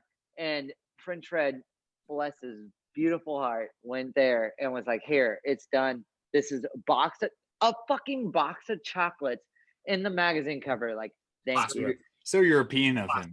So European of him. And yeah, so, it was. Yeah, that's so a world record, right? That's the largest gap ever done by a human on a skateboard. So yeah, we tried to get it to the Guinness Book of World Records. It would, and then they were down. They were going to consider it the largest stair set descended by a skateboarder. So like the largest stair set descended by a skateboarder. Like, so 25 stairs. It's like 14.59 down. I forget the angle, but it's like 14 something feet down and like how 14.9 feet down and 22 feet long. Yeah. Big math guy. I already know that you measure and then you just go from there. Big math guy. I measure. I love math. I suck at math. I fucking suck at math, but I love math. You know why? Because because 2 plus 2 will always equal 4. 2 Yeah, plus 2 like, will never equal 3 measure twice or 5 measure or twice, 1. jump Like once. 2 plus 2 will, That's your exactly. board slogan, by the way. And again, Mike and JP sponsorship, of course. Your new slogan is measure twice, jump once. And you know, and that's something new that we're working on. And that's something we bring to the table that you haven't seen before. So Measure twice, jump once. Oh love my that. God, you got me fucked up with that one, dude. You That got me was fucked good. up with that one. That was good. That was really good. and that's I just never something heard that our before. management brings to the table. And again, we only take 100% of the cuts, and then we just whatever you see, you see. Yeah, You know what I mean? 15 packs of Modelo delivered from Pennsylvania. Okay. All right. yeah. What, how many Modelos? Six warm. six We do pack, not 12 deliver- pack, 24 No, pack, 30 pack? it's a 15 pack on request, but it's delivered from Pennsylvania, so it's not like, I mean, it's conveniently inconvenient. And it's delivered. It's Motherfuckers. delivered warm. We are not paying for cool packages, so you got to But cool them. it's whatever the How do Uber I- Eats driver has. How do I get a 15 pack though? There's no such thing as a We fucking tear 15 one out. We tear pack. one out. No. We talked about this before we started recording. Pennsylvania has stupid alcohol laws. It is less than 92 fluid ounces, so you can get yourself a 15 pack at the grocery store, and I will then pay someone to. All right. you. I'm flying to Pennsylvania. Gonna buy like a bunch of 15 packs. Let's go. Just continue to live in Arizona The by good yourself news is 24 hours. that once It's so you much have- more convenient. But Once hey, you have 2 15 packs, you have a 30 pack, and that's what Yeah. we're get to do. so you There you go. There you go. you've started this career early on YouTube, maybe not on a self-titled channel, right? And you've had millions of views outside of your own channel, and it's interesting that like I kind of Apparently 3 million views that you told me, he's more than 3 million which on is your own gnarly. channel. Yeah, That's gnarly. I didn't know. 200. I didn't know Go, that. JP. You joined in October 21st, 2017. 225 videos. You're over. I forget what the exact subs are today, but over 3 million views. And you're 4 years in the making. Which, by the way, I will say that 2 years of that is not in the making. I watch the first video. Let's go to that. Can I go to that? I got your Go to the first video. We can, yeah. All right, first video I think is El Toro one. So I put a note here on early on Because I'm actually curious to be honest. It is. So it is El Toro. It's 3 years ago you posted it. It's 174,000 views, and it's interesting because not many people. And then what's the next video? Next video is warm ups at PV Park. All of Next those video after that. Yeah. All of those have the cyanide films burning intro. Not those first two. No. No? What's the Okay. what? Go My front, go up. Real Street Part 2012 raw footage. Go up. Then up. Jaws, Happy Meat and Raw. First ever is Jaws versus El Toro 20 stare, then warm up at PV Park. Yep. Okay, First go two. up. Go like third and That's it. fourth. Oh, Fourth yeah. is IX a Happy Real Meat. Street Part 2012 raw footage. Keep going up. Because that's not Jaws. me posting it. Jaws, a happy medium raw footage. Oh, you want to get Go to where up. you posted the first one? Yeah. Go up. There's 'Cause somebody jumping off of the back of a U-Haul. I assume that's you. God damn it. Hold on. Let me look at this shit real quick. Hold on. Go. Mouth harping with Leo Romero on a guitar. Melon All grab right, hold up. handrail. Hold up. Okay. Now you're getting to where I started posting things. And by you mean, all right, I'm gonna By take me, over. by me that I was like, I'm taking this shit over. Like, I'm gonna do this shit. Hold on. That makes sense. Hold on. I'm going down. Okay, Jaws versus Hotel. Where was the PB? It's Well, I will say, January, like, January, I will say January. there's something unique about your YouTube. It's like obviously your YouTube's pretty raw, Aaron. But it's like it's people who've been following you for a long time. They're like, I like this. I like what this guy does. You know what I mean? For And sure. I wonder if we did a breakdown and we had if we had a Venn diagram, how many people are here for Mouth Harp Mondays? Oh, not that many. Okay, so the first one that I ever posted myself, it was called "I Wonder What It's Gonna Be Like When I'm 60 Years Old." Yep. That's the first. 2.1 thousand, yeah, 6'2". 2,100 views Yeah. one year ago. Oh, so you started posting 1 year ago on your own? Yes. Yes. Yes. Yes. Yes. Yes. Yes. Wow. And Wow. everything, This is totally everything after that is me. So I didn't watch that video, Aaron, but as you see like Tony Hawk, who you knew, and like obviously Birdhouse and that whole family, and like you see him start to like kind of say, hey, these are some of my last tricks I'm gonna do. I'm looking at just the video title, and I don't know any of the content in between it, because that's one of the ones I haven't seen. Well, okay. So, all right. So go to go to the YouTube. So what the whole idea behind the YouTube was like a happy medium bros, Hunter and Buster. They were like, yo, you should start a YouTube. I'm like, yeah, that sounds awesome. Let's go. And so they started making YouTube videos for me. And I'm like, yeah, that El Toro one went really well and everything. But they kind of just deferred to like all the footage that like Hunter and Buster had of me. So it's kind of just like a happy medium, because they have their own YouTube channel as well. So it's like a happy medium, like B products from a happy medium. And I was like, fuck this. Like, I might as well just like, if I'm gonna do this, and I like talked to Hunter and Buster, I was like, I'm just gonna buy a new phone and buy an editing program and just start doing this shit my fucking self. Yep. And then fishing it all in. Yeah, fishing it all in. And then what's the my kind of what I'm struggling with is like, okay, you're a professional skateboarder, you have the acumen of all your whole career, you have almost 1 million followers on Instagram. What's the point of creating a YouTube channel? Why do you go there? Is it to like what we kind of talked about before, is that I want to let my followers and subscribers get to know the real me, or is it to show a different side of you through mouth harp and through music? What's the goal of the channel itself? Oh man. All right, I'm gonna be a fucking asshole right now and say Please. that I literally made a YouTube channel because everybody kept saying that you could make money off a YouTube channel. And like literally, like that's like literally that's like, and I know that's so asshole of me to say, and so like just like fuck it, but like you can make money off YouTube. But like I built a following. Go ahead. Why are you an asshole for saying that? Because there's 1 million other people on YouTube who say, oh my God, thank you so much for subscribing, all these things. But the reality is they're showing you their $5 million mansion that they just bought, and their Lamborghini and their Maserati. And they're like, but I just, I was struggling 10 years ago. Like, no, man, like, come on. Like you're not making videos every day because you want to, you're doing it because this is the only income you have. Exactly. You're being honest and open. Like, I'm honest and open.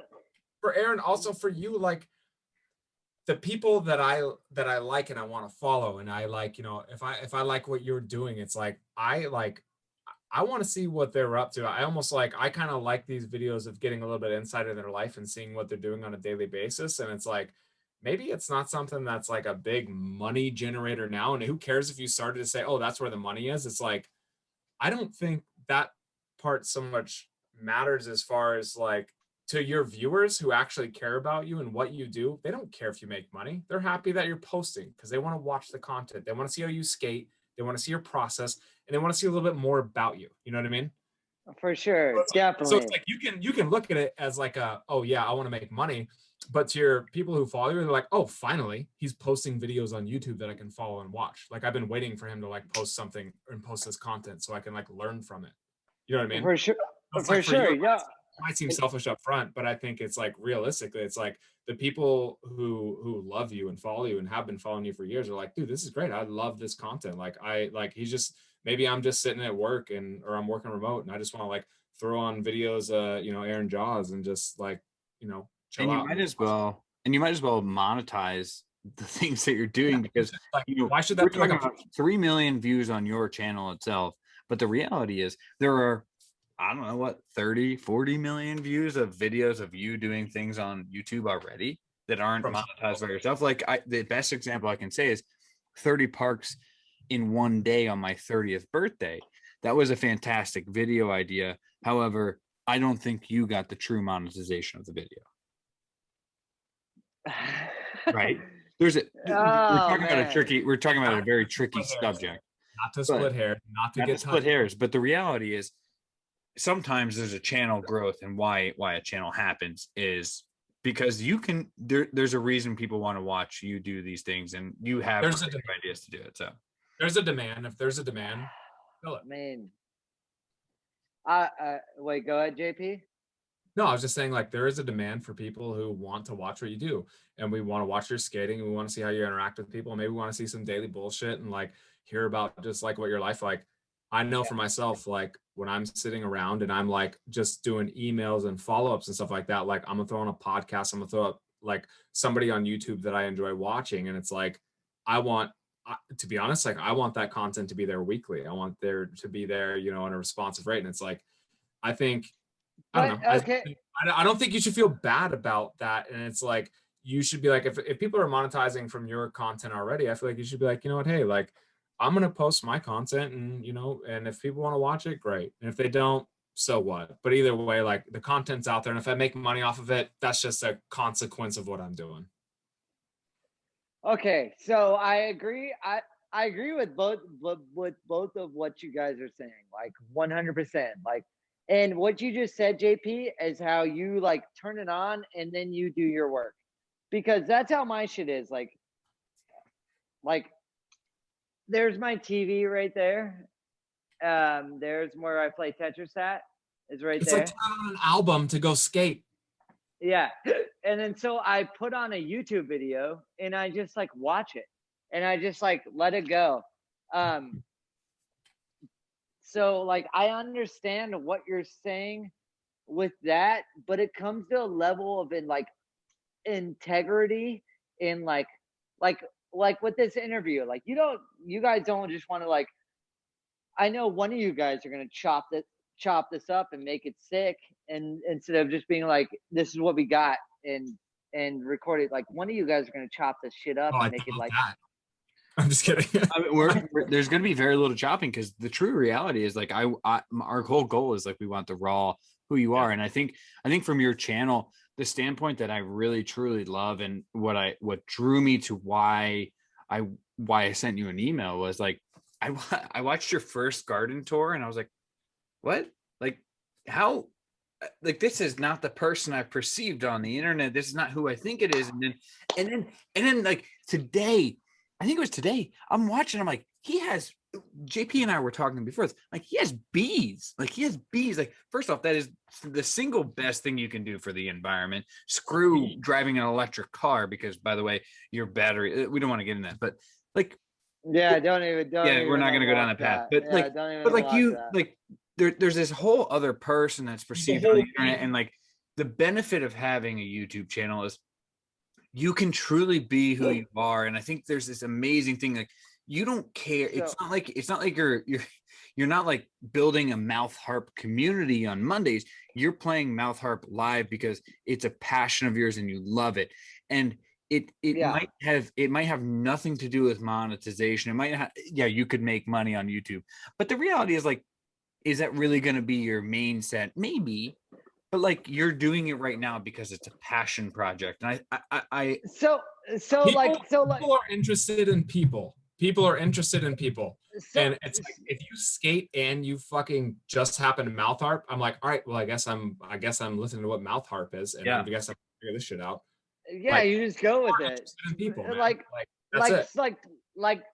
that's why I was asking you guys to go through my YouTube, because then to push you up, because the first little bit of my YouTube was not from me. Like I didn't post that.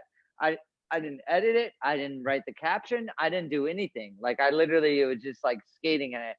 And then so like once I could like deliver like, okay, this is me. And what I did was I bought a new phone. I bought the iPhone fucking 12 Max, fucking whatever. I was like, this is my camera. Like I'm gonna do everything from here.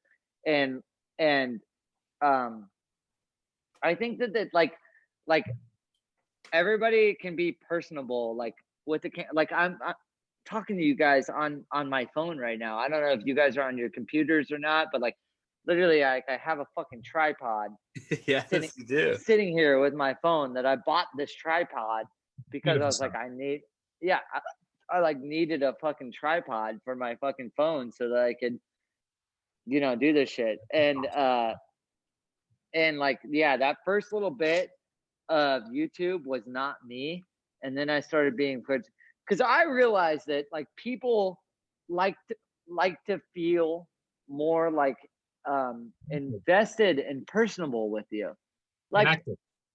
like Mike, you have those surfboards in the background. I'm like, Yeah. fuck yeah. Do you know how to surf?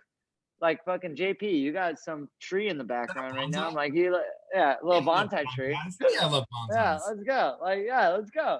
Bonsai trees go. You know what I mean? Like, you want to feel personable with this person.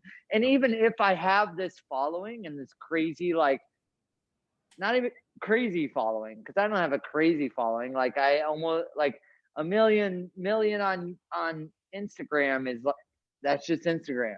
And then I have 50,000 on YouTube. And I'm like, I'm trying to grow the YouTube so the YouTube will grow. And then I don't know, man. But I think there's the medium is the benefit to Instagram is a scrolling platform. It's something that for me, I mean, it's a personal thing. It's hey, I got time. Let me just do something mindless. But truly, the difference is between YouTube and any other platform is there's a community behind it, and people like are passionate. They love being involved in these communities, and that's where the benefit of someone can share their life. And people follow anything. Like one of the biggest things that I've been watching on YouTube right now is like mowing of lawn, like overgrown lawns. So there's people mowing lawns. Oh my God, it is. I know a guy in Australia that mows lawns. He does like golf course style lawns in Australia. I'll follow this guy till the day I die. There's probably some people in Arizona as well. Dude, I will follow that shit. Don't get me fucking started. I love that shit. Let's fucking go. He's like, today when you're playing Tetris, we're like, fuck yeah, get low, baby. You mow that lawn, man. That thing's gonna be, woo, that's gonna be nice. Look up overgrown lawns on YouTube next time you're playing Tetris. It will blow your mind. It is so unbelievably mesmerizing. It's so great to watch, and it's just easy. But like the thing is, you can watch it by cooking. I love that shit. You can do anything on YouTube. You can watch it by like doing laundry. You can. That's where I do my YouTube content. I'm like, I take my mundane tasks and I pull up YouTube, and it's funny. And Aaron, maybe you're seeing this too, but like the longer the videos that I'm getting from the people where I'm watching content, the more I see into their lives, and the more that I watch them, the longer the videos, I'm more likely to watch the whole way through. I'm more likely to watch a 20, 25-minute clip of like kind of understanding their day to day while I'm like doing a task, laundry, dishes, whatever. You know what I mean? And do you know how how YouTube pays people out? Yeah, it's multiple things, but the number one thing that they're into right now is longevity of watch time, as well watch time. It's watch time. it's through watch time too. Sorry. So how many videos you can pass off to. So if you can have your video watched and then they pass you to another watch, your monetization there's an algorithm behind that. Your avalanche. But the thing is, when you want to talk about the YouTube algorithm, it's ever changing. It's constantly changing, and it's constantly changing by AI. So whatever that AI determines is, you want to talk about your first board, the hand and the machine going together. We are the hand, the machine is Google, and it is ever changing. But the benefit it's ever changing. Yeah, for sure. The benefit to like what JP was saying is kind of your fault. Yeah, it's all because of that board. You just screwed the world when you did that. You know, it's like that's on you, buddy. But like, oh my God. The thing is, like what JP was saying is, if you're invested in the person and you want to know who's behind the lens, it doesn't matter what the algorithm is. You're going to show up for what the video is, and they're going to get the monetization. And the reality is, like, who cares? So, but okay, but what will draw your attention though? Because like I'm a huge fan of I've been into Trailer Park Boys recently. You know Trailer Park Boys? Of course, yeah. Yeah. Okay. So I've been R.I.P. like watching Jim Leahy years ago, passed away. Love that guy to death. Jim And Leahy forever. and by the way, that man was a craftsman and he was a community member. He was a great guy. Jim Leahy, shout out. I don't know Forever. his real name might have been Forever. Leahy even, but His real name's John. I don't know his last Oh, name, but his real name's he was John. incredible. But either And way, what? I've So been obsessed with the Trailer Park Boys. What's the Well, first thing I do? I go to the Trailer Park Boys interview, and then I go to the Trailer Park Boys bloopers because I Yeah. want to know more about like what these people actually are about. Like, does Ricky, Bubbles, and Julian actually hang out in real life? Like, do they? You know what I mean? And so like I want to fucking know. And then so that's what I try to do.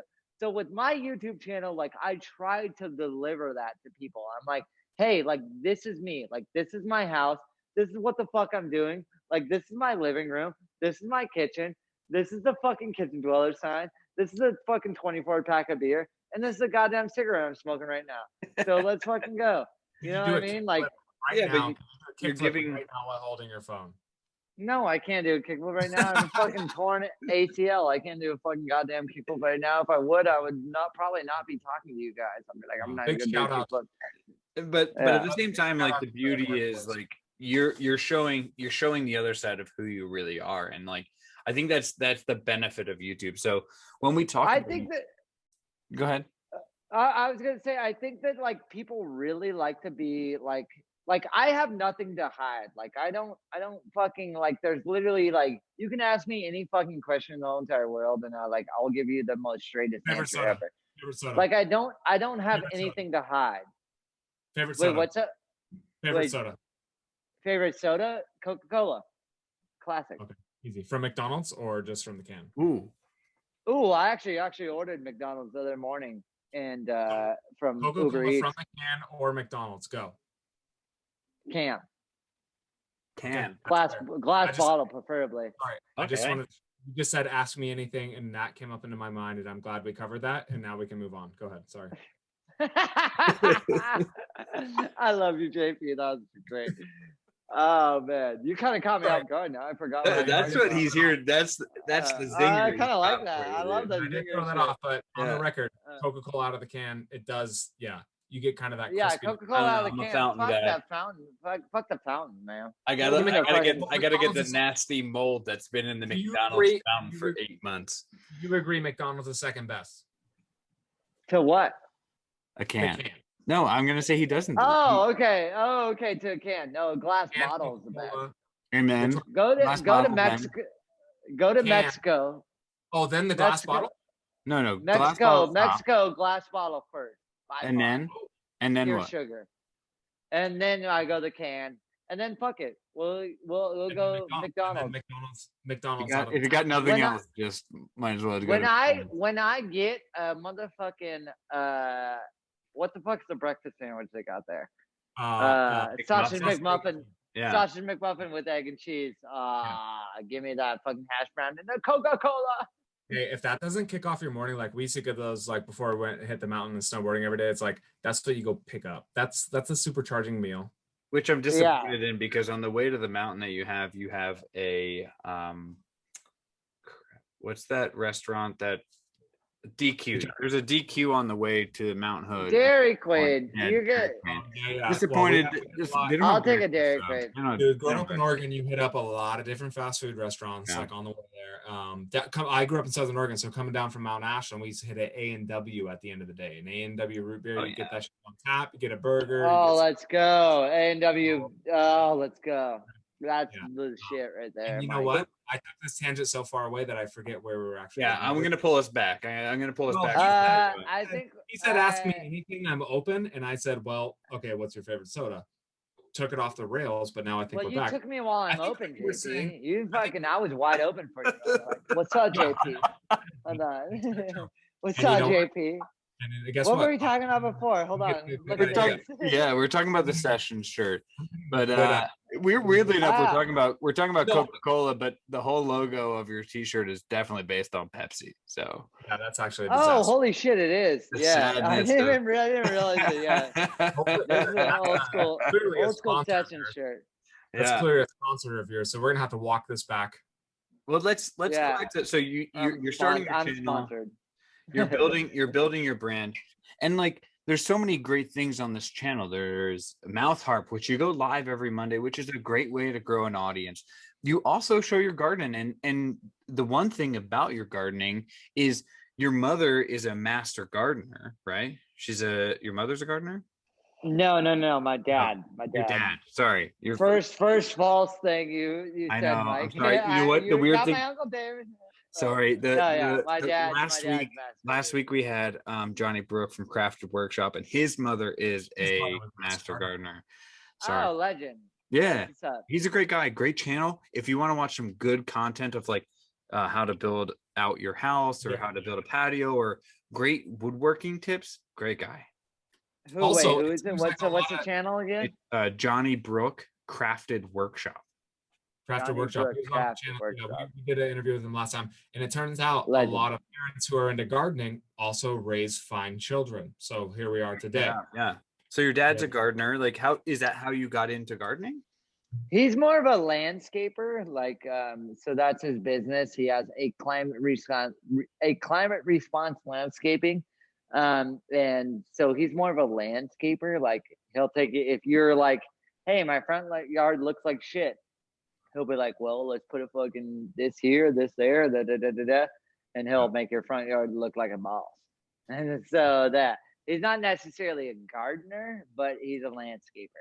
And so that's where I kind of learned it all from. I recently found out that landscape architecture was a degree you could get.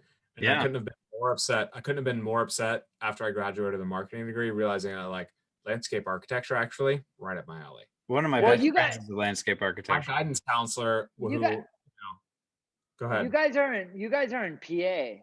I am. You guys are I'm Pacific Northwest, yeah.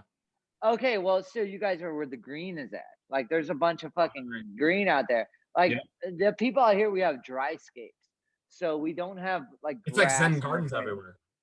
Yeah, it's like we don't have grass everywhere. We have, like, quarter minus gravel. And, like, quarter minus is, like, really small, or quarter gravel, or Pebble Tech, or, like, whatever the fuck, you know. Huh? Big fan of Pebble Tech. Shout out Pebble Tech. Yo, shout out my dad. Shout out my dad. Fucking make me work for him for fucking from 10 to 15 years old. Same. I work with my dad. That's where you work. But those are the days. Those are the days though, because I remember working with my dad. I would go with my dad when I was like 10 years old, and we would go to he's a property manager, so we'd go to the property and be like plunging a toilet at 7:30 in the morning on a Sunday, and it was the greatest morning of my life. I'd go with him, and after we'd go to Wawa, and he'd buy, we'd get like a, I don't know, sausage, egg and cheese. Like whatever, even if it was just picking up trash. Yes. Like your dad would just bring you out on the job site and just like, hey, do this. And I mean, that's a good work ethic. Like, I mean, work ethic is, I think it's something that's lost in the world today, is like work ethic. Like to where people. How much does it translate though to, like, for me, like I spent so much time doing chores, and like my parents would be like, nope, get it right. Nope, get it right. Nope, get it right. And it's like, for me, as I grew up, and I would hate for them to see us and recognize it, but like, as much as their nope, get it right, like pissed me off when I was younger. Now I'm like, everything I try to do nope, get it right to what? I try to do is like, nope, get it right. Because it's like, now to even what it could, though? To like what? Skating, even skating now, you could be like, nope, get it right. Like, get it right. Figure it out. Figure that shit out. Make it right. Make it good. Okay. Yeah. I mean, those are good that's like good parenting. Like, if I don't have any kids, I don't know if you have any, and you guys have any kids, but like, I do. You do have kids. I have 1.5. One half is on the way. He's coming in August. Well, how old is the one that you have? He's 15 months old. Yeah, very young. 15 months. Yeah, so he's a baby. Oh, You're not even there yet, Mike. You're not even fucking there yet. My brother, I have a nephew that's 4 years old now. Oh my God. Once they start talking, it's a whole new world. You're like, oh my fucking God. We're on the brink of talking. We're on the brink. So he just is saying words that mean things. So la la means like I want that. So a bit la la la la la. Yeah. Exactly. Yeah, it's great, dude. Yeah. He's a great kid. Yeah, today was Yeah, I'll show you. That was him playing a xylophone to our dog. Oh my Yeah. God, that is beautiful. Xylophone. He's Advanced he's That childhood. made super me cute. that made Advanced. me smile. Yeah, it's Advanced. it's I good, love dude. it. I could show after we're done recording. I'll play you a video of the most innocent thing in the whole world. Little kid laughing just uncontrollably. It's like the most Oh, beautiful child's laughter. amazing thing. Yeah. Peter Griffin And said it's it like, best, child's and laughter. it's funny because you think you're so like I'm fucking tough. I'm hard. Like nothing's gonna make No. me crack. And then you see like a child laughing at some shit, then you're just like, this is the best thing ever. Like So good. It is so unbelievably addicting. Like I remember the first I can tell you so good. the first time my son laughed, it was so weird. So we're way off track, but like so my wife and We're just talking. my wife is holding Luca and and I Is pull Luca your kid? Luca's my son, yeah, and we pull a trash bag. I pull a trash bag out. I'm changing the trash, and I go and shake the trash bag, and the noise of the trash bag, he hysterically dies, and like just dying, uncontrollable laughter, and like that is the most pure thing. And so like literally my wife and I we're so into shaking the trash bag. Never again has he laughed at a trash bag. It was just that moment, you know. Just that moment, like that brief moment in time. Weirdly enough, Oh, you know CJ Hodgood? No, I'm not familiar with it. He's a professional surfer, but the day that happened, he was on the podcast, and when we were on the phone before the podcast, we're talking about kids. He has, I believe, 3 kids, and he was just like this, talking about the same thing, that the most amazing thing in the world is like this laughter of a child, and I showed him that video, and it was great. So but yeah, wait, dude, so Michael, wait, you have a kid, and then your next kid is on the way. Yeah, my wife is 15 months, and then how long until the next one pops out? 4 months. So they'll be about 20 months. He's 16 months old Beautiful. now. That's pretty much exactly how me and my brother are. Exactly. So I'm a younger, and then my brother is a year and a half older than me. Yeah. And dude, as I'm 31, he's 32. Like the past like 5 years, like we're like best friends. Like my we're always sister and I best are the friends. same.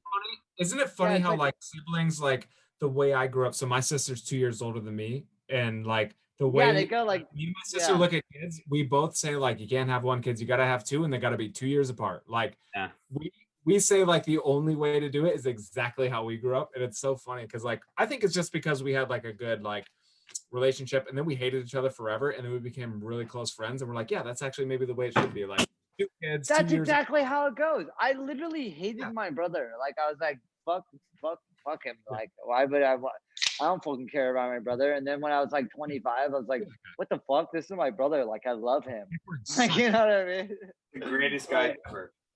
Yeah, it's like the greatest guy. Like you know what I mean? So it's like, but you share like that carries on with you because you think like, because me and my sister are such good friends now that we're like, we look at it and we're like, and her and I can just sit and like, she's always like, we should just podcast, just you and I. Do you have any other siblings, JP, or is it me? just...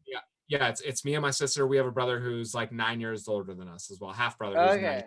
So I learned like a lot early on because I had a brother who was 9 years older than me. So everyone was like, "Oh, is this going on?" I was like, "Yeah, my brother's 9 years older than me." Like I figured that shit out way earlier. You know what I mean? So then me and my sister, though, like once he ended eventually like moved out of the house, and it was like kind of me and my sister just kind of living on our own for a long time. But yeah, like it's funny that you carry that on to like now. It happens with everyone. We're like, no, this is the right way to do it. You need to have 2 kids, and they need to be this amount of years apart or this amount of months apart, because that's what I grew up with, and it turned out pretty dynamite. Dude, that's so good. So hold Aaron, on right now. Yeah. I'm texting back my homie right now. They just tried to call me. Hold on. So I think the intention of the YouTube channel is clear. Like, drive people to know who the real Aaron James Homoki is, and get to build it, like build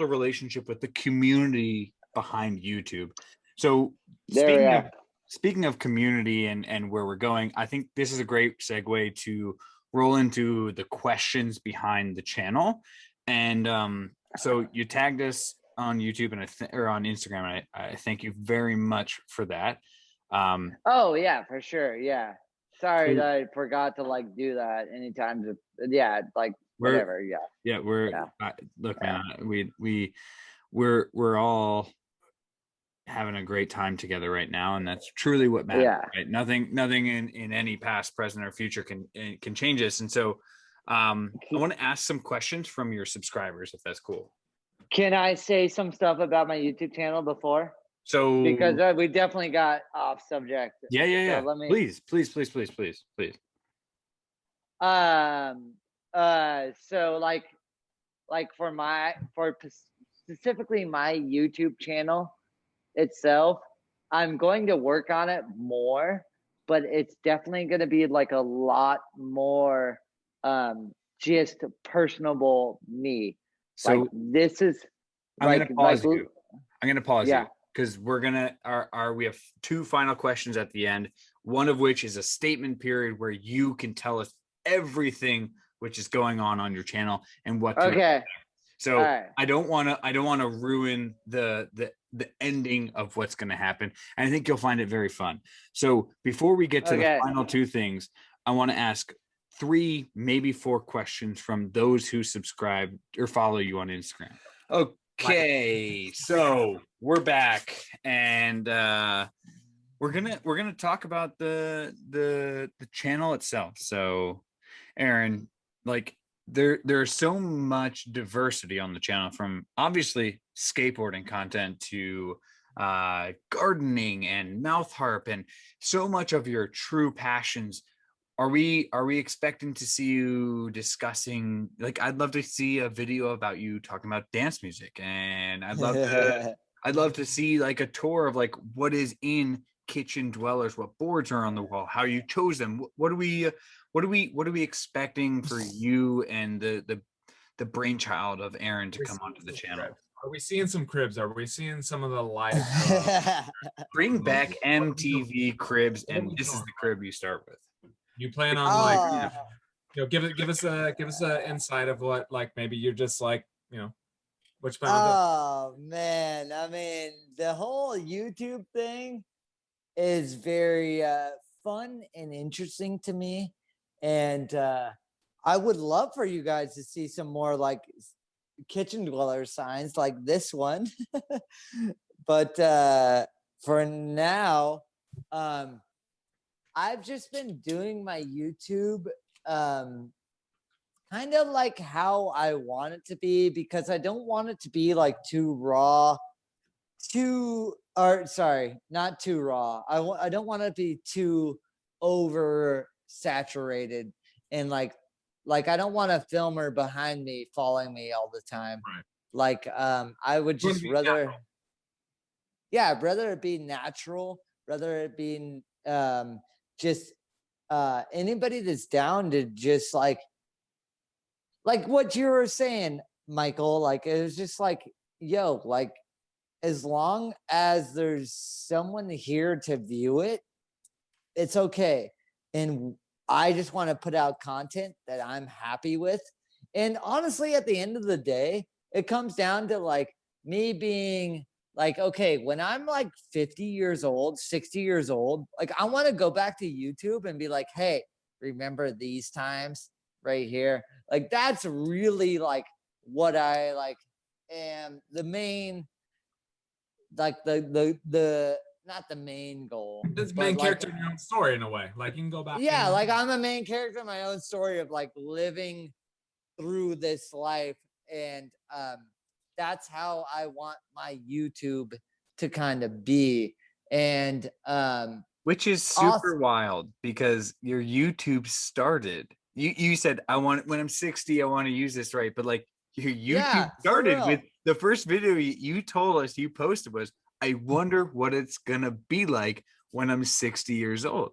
I know. Like, That's that is huge. the circle has been. Yo, That's a great yo, point. yo, yo, yo, yo, yo, That's a yo, great point. Mike. Yeah. I cannot believe you just said that right now. I honestly cannot believe, like, before we were just chatting about this before we sparked this back up.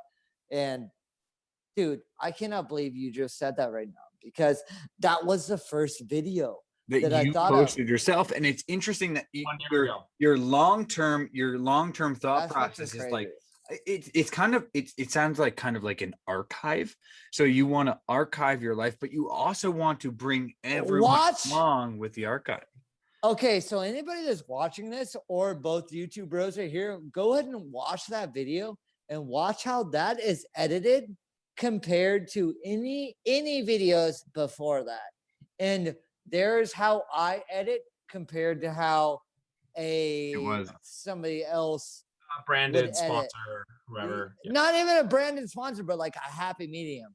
Like yeah, like they're my bros, they're good people, obviously. They have their way of editing, and it's awesome. But you took control. But I took a control of it, and I was like, hey, like, don't get me wrong, that editing is awesome.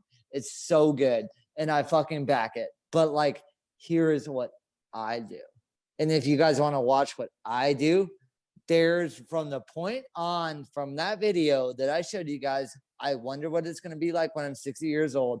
Anybody that's watching this out there on the YouTube world, anybody that's watching this, go to that video. I wonder what it's going to be like when I'm 60 years old. Aaron draws Homoki. Okay, go watch that video and you will see how I edit. And then the one video before that, you'll see how somebody else edits. And every video after that is how I edit. Dude, So I'm gonna put that in the bio and in the show notes as how the channel started. Boom. Dude, for real. Yeah. For real. You Yeah. guys are the first ones to like unlock that secret.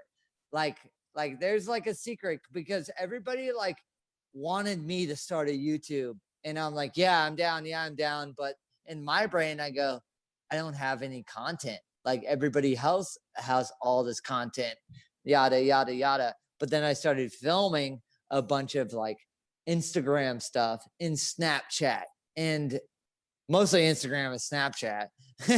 And I was like, well, let's put that together into like a 4-minute video of like all this stuff that I did on this 2-week trip.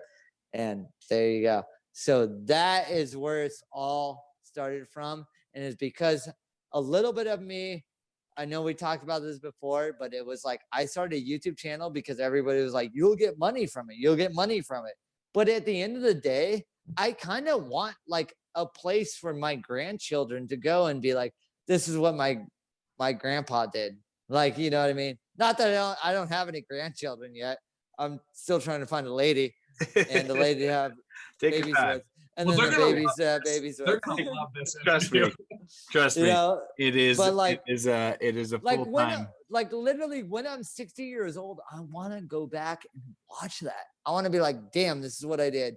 Even if I have kids, if I don't have kids, if I'm fucking drunk inside of a bar at 60 years old, if I'm living in a mansion, I don't give a fuck. I just want to be like, that's what I did. And as a consequence, if thousands of tens of thousands of hundred thousands of millions of people follow you along that journey, great. That's a great consequence for you. It's a great, yeah. It's consequences aren't always bad. Consequences can be good too. So it's like it's not even a consequence. Absolutely, JP.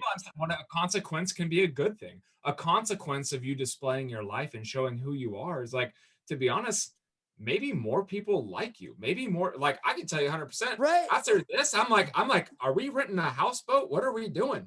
What are we doing next? Like, what's our move? I still think that the bachelor party with Jaws is going to be on a houseboat now. I can't have him talking off as a liability. Go. Liability from a health perspective. Like Mike and JP, like for real. Like I'm not a fucking like a douchebag. Like not at all. We did an interview. Like for real, Mike or JP, if you guys are like, hey, want to go on a houseboat, and like referred me to a houseboat, I would probably be like, yes, let's fucking go. You know what I mean? I'll just go hang out with you guys and drink beers and smoke weed with you guys.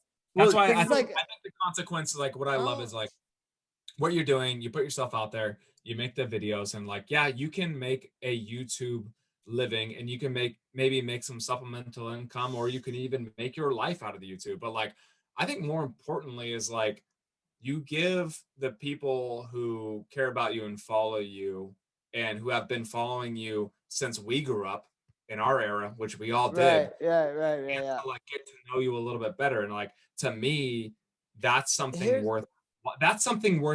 worth watching. A video part for is great, but sure. like, I want to know who you are. And like, ready? Okay, yeah. So like at one point I was making some good money from Footprint or from Fredwater and Neff, and I was like, damn, like this is pretty sick.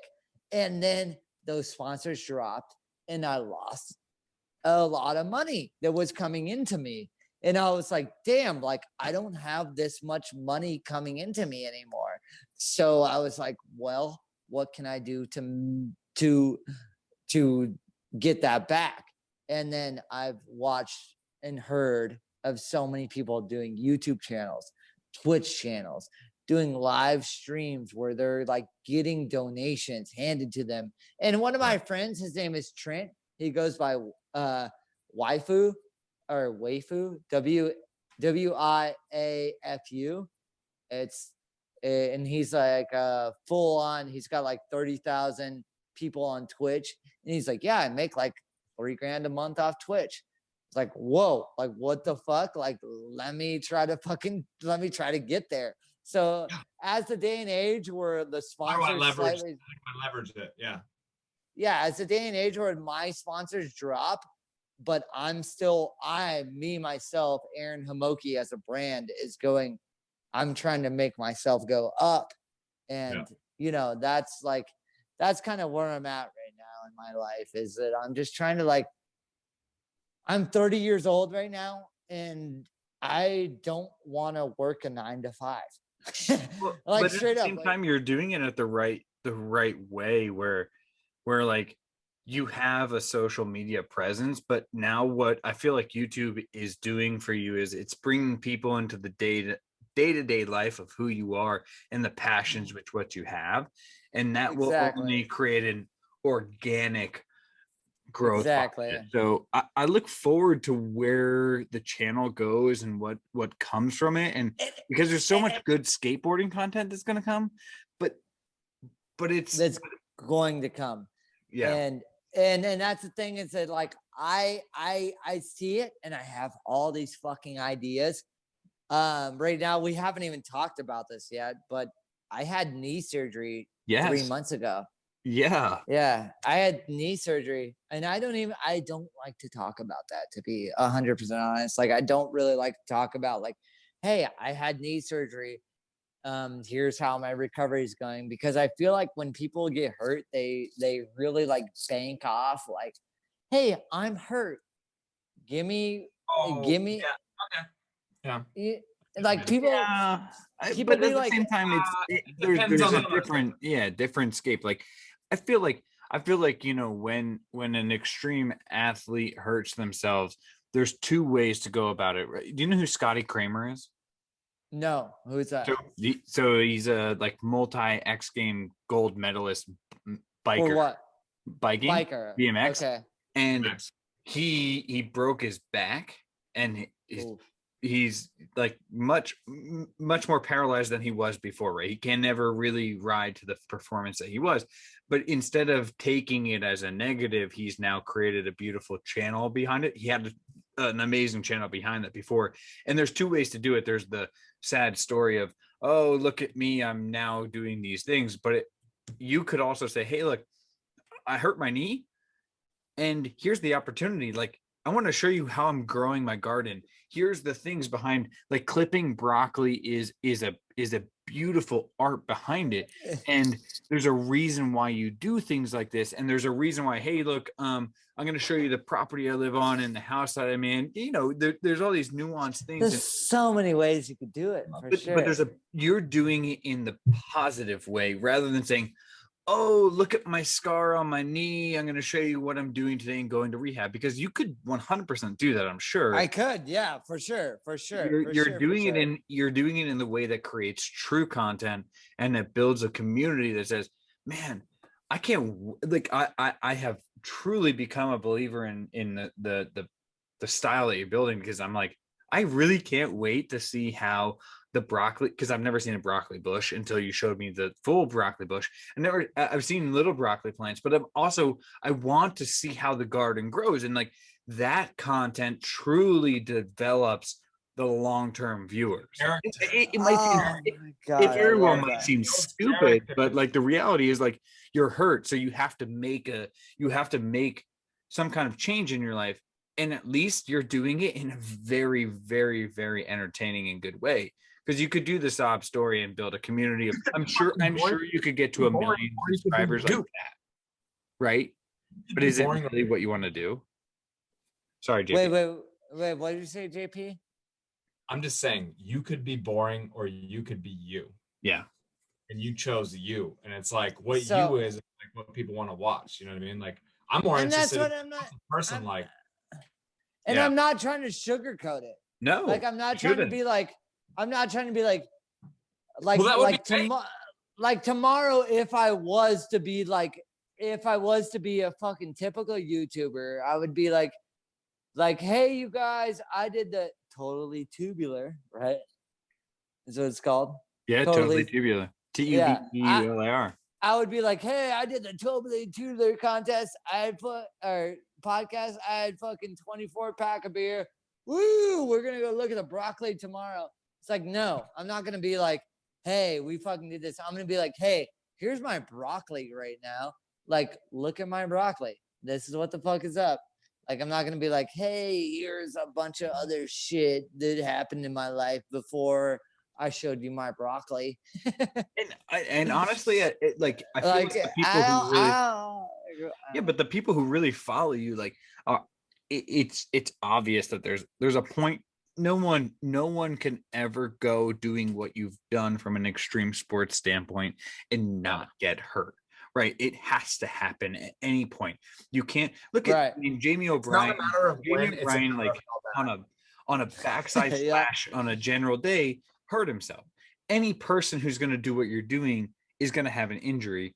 It's just how they go about doing it. And I think even in professional sports, like, you see a lot of careers end because instead of rehabbing themselves and doing better mentally, not only mentally, but physically as well, they just fall off the wayside. They get, they're like, oh man, I hurt my shoulder. I did this. I'm not going to do it. But at the same time, like, it doesn't matter. It's who you are at the other side of it. And you're showing that, but I'm sure on the other side of it, you're putting in a ton of work to get physically better, to do better for your career.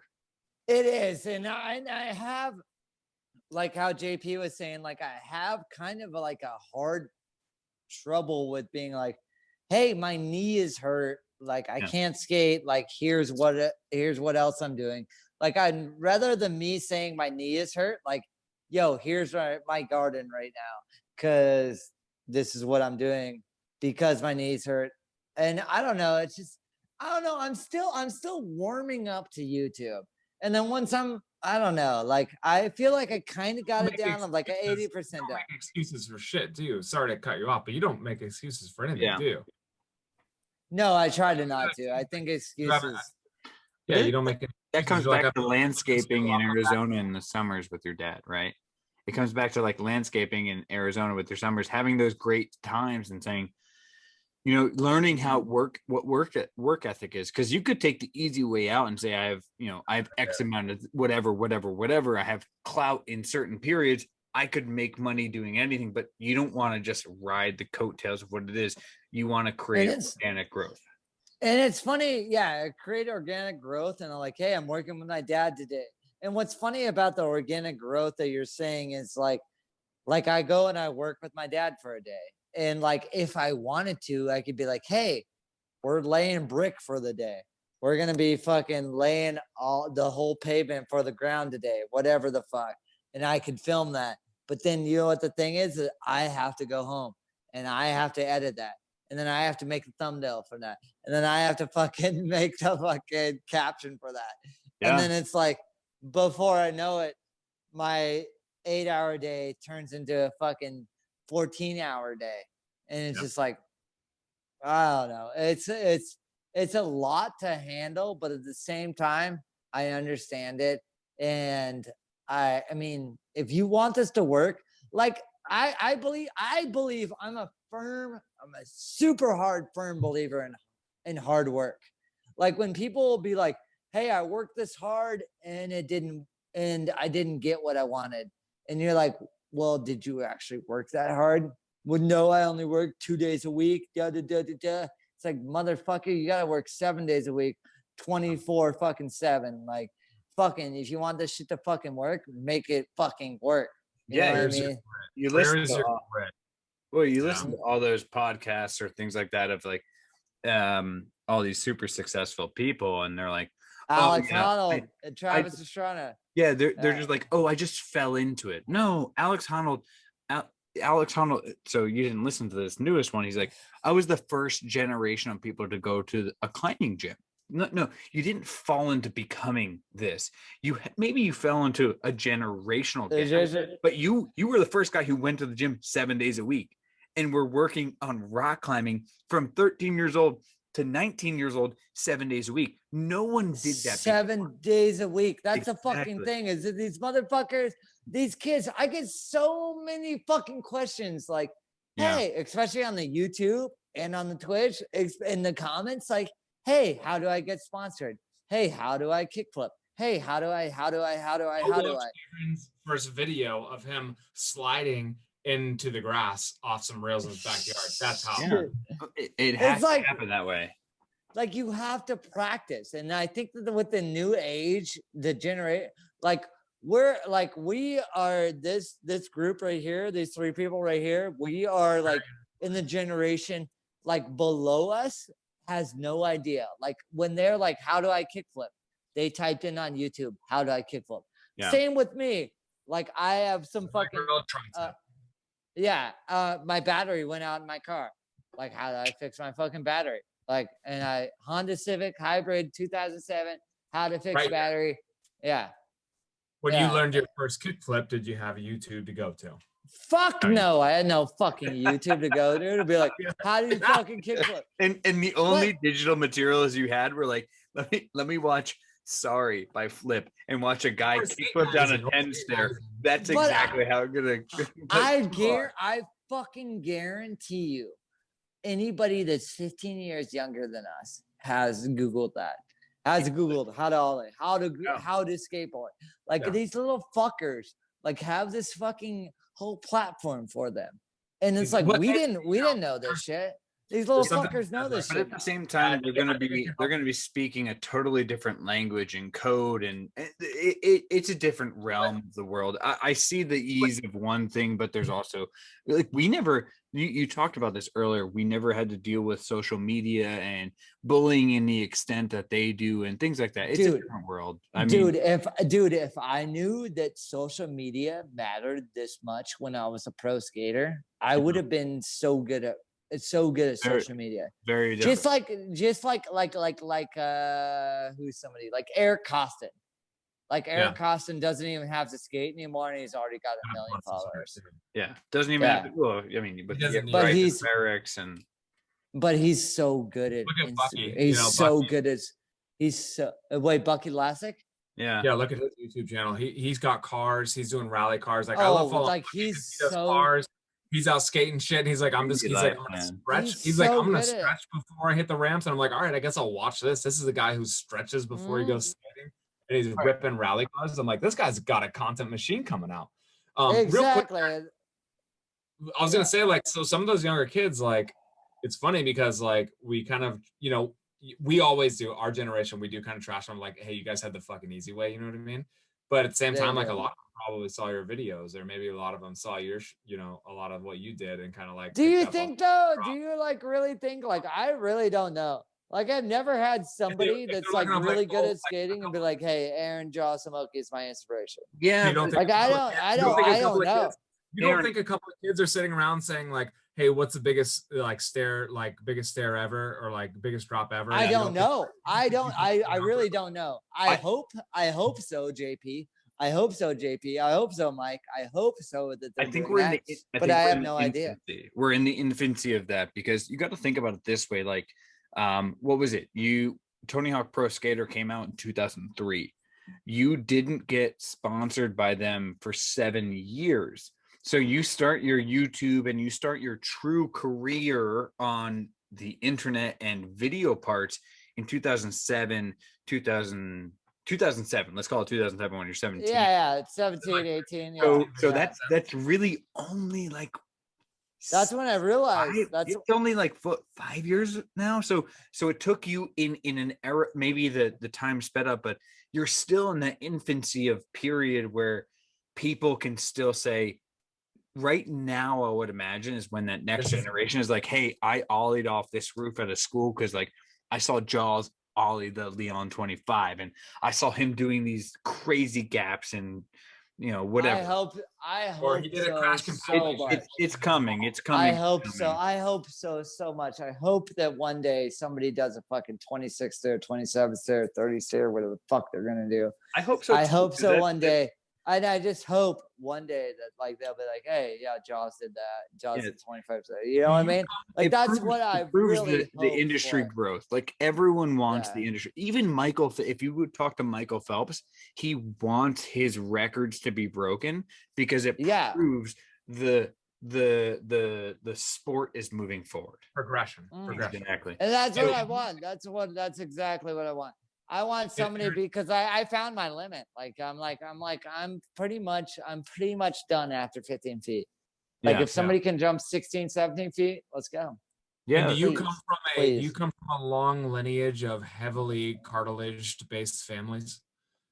Is that how you come from? Oh my God. I have no idea. I have no idea how much we got a big cartilage family here. And how much cartilage does my mom and dad have? I have no fucking idea how much cartilage my mom and dad have. If you're a doctor with some scope technology and their family consents, we'd love to see it on YouTube. Does genetics affect scoping? No. Hey, someone come spoke me. Yeah. All right, so I'm gonna transition here. Let's move to some subscriber or some follower questions. We had over, I don't know, like 150 questions, and Jesus Christ, really? By the way, we can't always get the names right on these because thank you, JP. We don't know, like usernames are like so difficult. It can be some weird ass shit. So if Mike mispronounces it, that's your fault for picking a shitty username. Just kidding. It's Mike's. It's your fault, not mine. Can you give us a quick beat, Aaron, going into let's transition with the mouth harp. We're gonna let the mouth harp move us forward. A quick transition beat.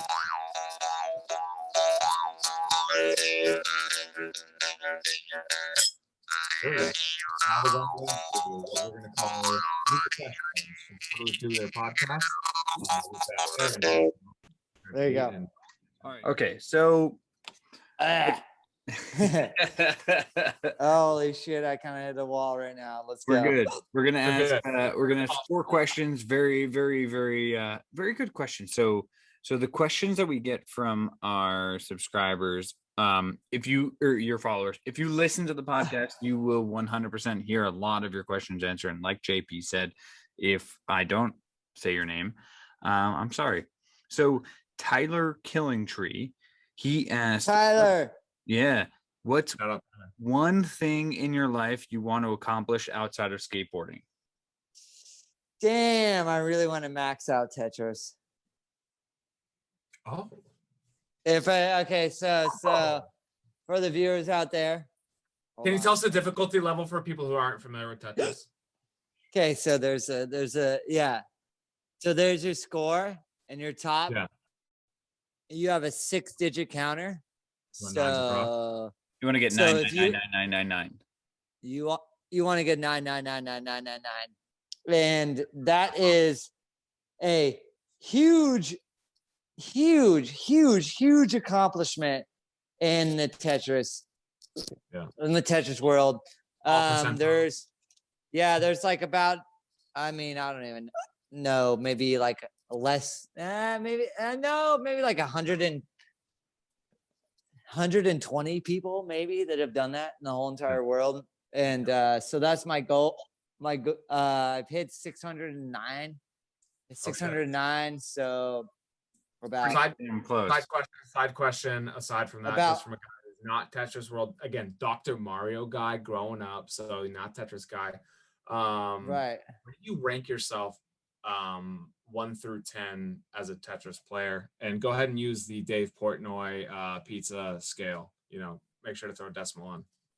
Oh my God. What do you rank Tetris?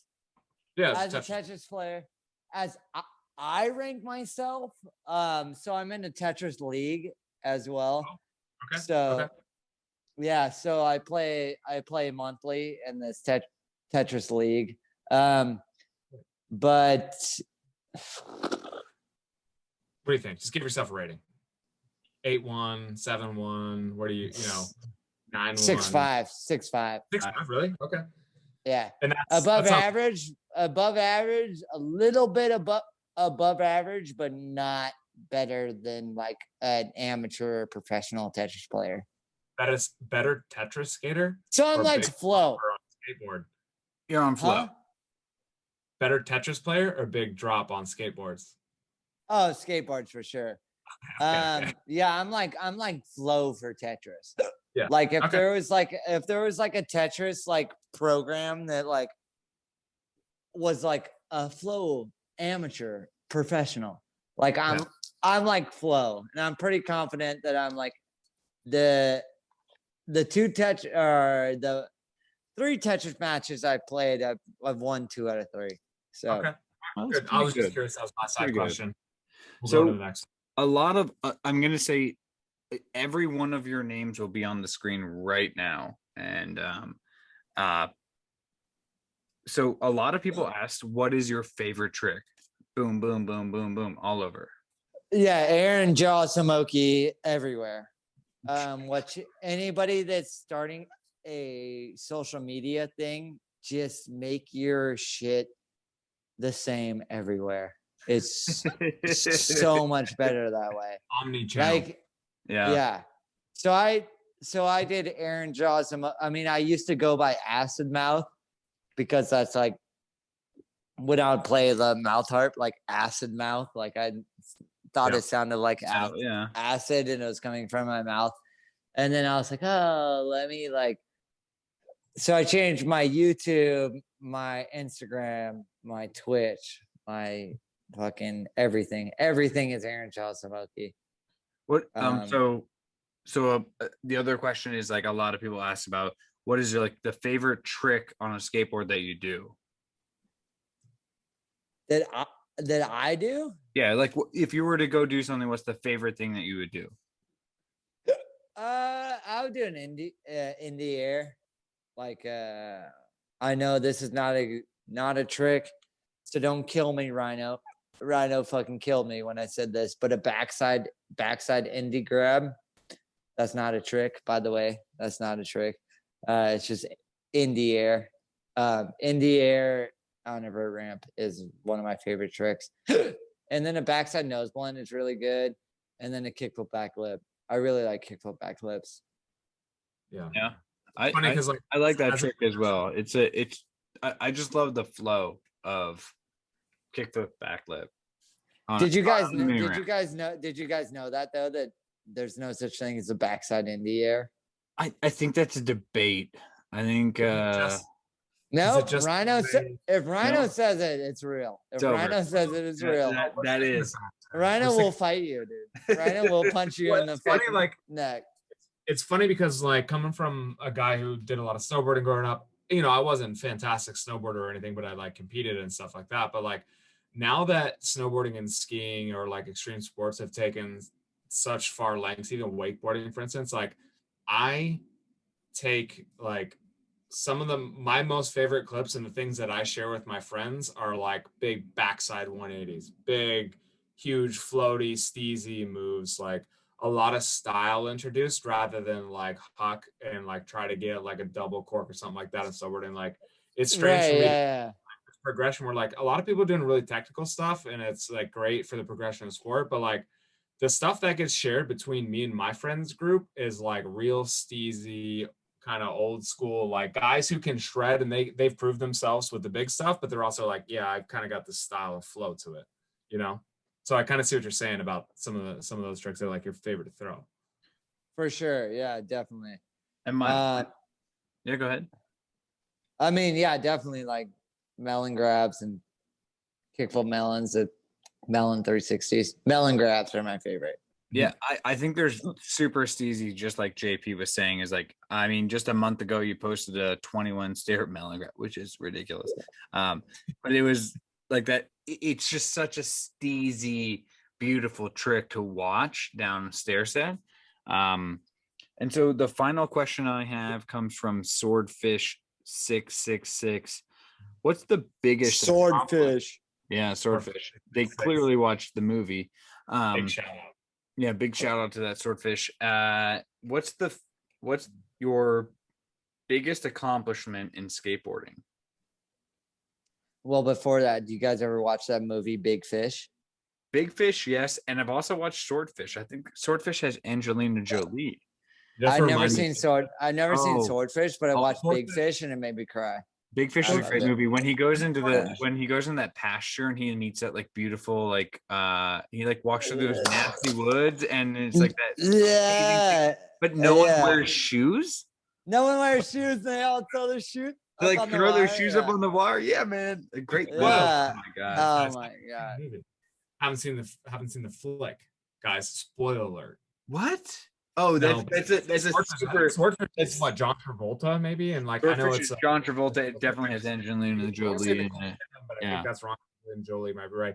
I'm so bad with names and all that. Yeah. Don't disregard this entire thing. Yeah, Just And the whole- a name, but so All right, wait. What was it? What was the original question? yeah. So what's your biggest Sorry. accomplishment in skateboarding?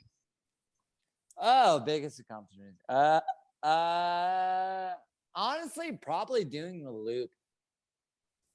really. Like doing the loop was like a big thing that like I thought would be really gnarly, and I built it up really, really heavy in my head. And then I think once I did the loop, I was like, oh yeah, this is like, I don't know. I thought that was like the coolest thing ever. And when you were that I've and when done. you were doing that though, wasn't that like pretty like new concept? Yeah, Or- it was.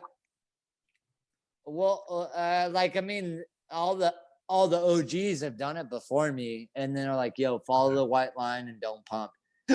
That's the thing, is that like when you got to take the loop, like it's almost like a half pump, and you're like going through the loop like a half pump. Because what the problem is when somebody fully pumps, they get ejected like fully, like bing, and ejected straight out of there. So it's like, yeah, you gotta not pump it. But I think that the loop was one of the best things I've ever done. I remember getting a oh man, I feel like it was a DVD with, remember when Pizza Hut used to do the dinner in a movie? Oh Yeah, my so, like, god, yeah. yeah, Oh hell Pizza yeah, hell yeah. There was a Yeah, skateboarding my mom movie. used to hit that shit up all the time. Yeah, there was a skateboarding movie that came with one of them with Bob Burnquist, and I think he did his loop in his backyard setup. No, maybe not. I don't know. Maybe I ate it while eating pizza. I have no idea. So, JP, I'm gonna let you to roll us out on the final two. So We'll do this. We got plenty of time at Aaron's time tonight. And Aaron, thank you so much, by the way, for joining us. Yes, seriously, That's such a dude. good time. You know, on and off camera, you know, we've had a great chat. What we're gonna do here is All Michael, day.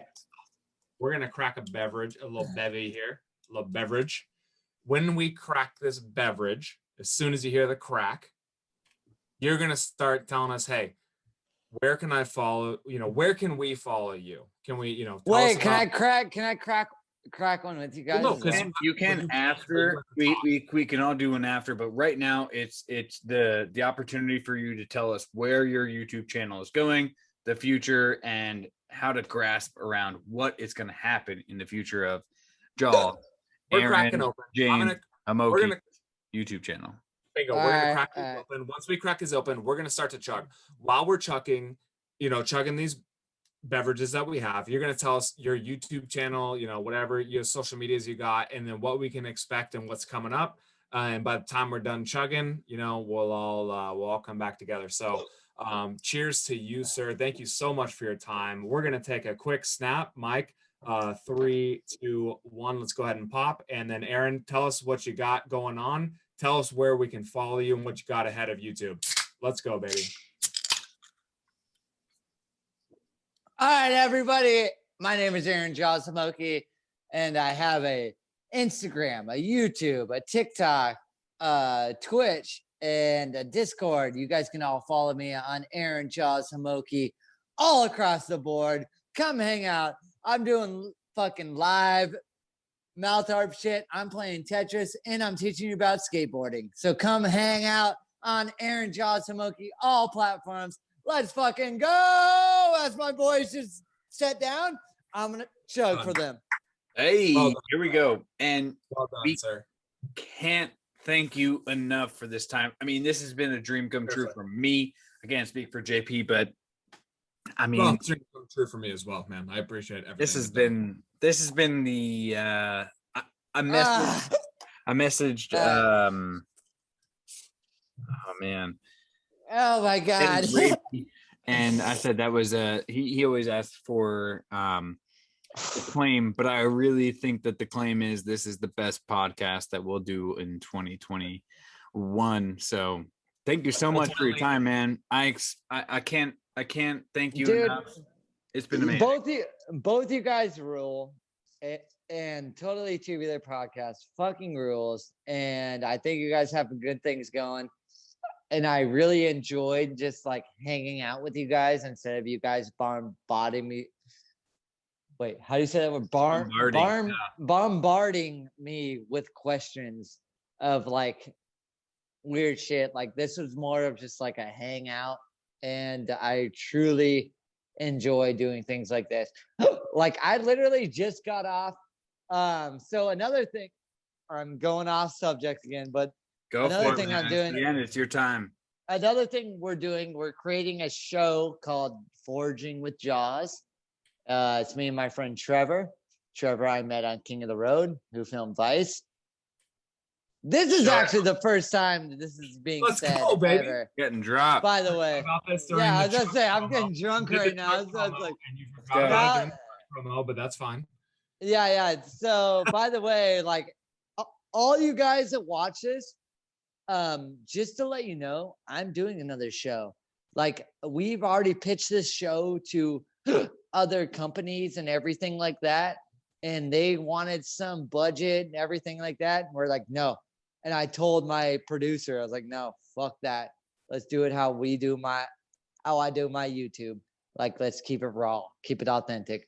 So me and my friend are making a show called Forging with Jaws.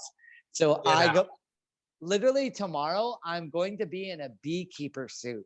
At 7 a.m, I'm going to go be in a beekeeper suit, collecting honey tomorrow. And it's going to be awesome. Today, I forged goji berries. I forged miner's lettuce. I forged a bunch of other shit that you'll have to see when we get on the show. And yeah. So it's gonna be awesome. This is the first promo. The promo is here. To tell this, we've been talking to you for like 2 hours, and you didn't tell us about this until now. And a little bit offended, but also I'm also not. I'm actually very happy with this. This is awesome. By the way, like you said, you're doing honey, you're doing whatever. Like, dude, this is awesome. This is the first time I've also run the entire battery of our system out on one podcast. Let's fucking go. Because I'm fucking down to hang out. Yeah, dude, this is it. Bros, like this is fucking sick. Well, like, okay, so Forging with Jaws. Look forward to that. Because Forging with Jaws. Like that's the real shit. Like out of everything, like look forward to that. what are we because looking I have- for? Like truffles, honey. Funny. Truffles. Goji berries. We went and forged truffles today. Oh my god. No way! Yo! Yeah. Oh my fucking god, dude. Yes, there will be truffles. There will be a lot of mushrooms on this shit. There'll be truffles. There will be Get the fuck fucking out. goji berries. There will be fucking lemons and limes and oranges. There's so much. Will you This- find Tupac? Yes or no? 60% chance. He says maybe. He can't tell. I mean, It's you can't- about right here. Dude, If this you're is great. finding- Well, if you're finding Tupac's goji- not out there. and by the way, can we promo this? Can we put this on? Yeah, yes, for sure. Done. Yeah, me Done. and Trevor, me and my friend Trevor. Yeah, We it's should me and my friend. Covered 30 minutes of this. We'll do it another time. We'll do another time. We'll do, We'll- hey, cover no, this. no, let's do another podcast once this next podcast pops up. And I'll be like, remember that one time that I told I'm you guys down. about I'm this? down with that, man. And I'll be like, down. yeah, this is what I'm talking about. Because Well, we're doing some shit right now. You Yeah. guys heard it here first tonight. I can't Forging wait till with the Jaws. next one. And get excited because there's an Alice DJ vinyl coming to you real soon. And That's man, we're gonna have some more times together. I guarantee it. Thank you so much. Can't wait. Thank you so I much. can't wait.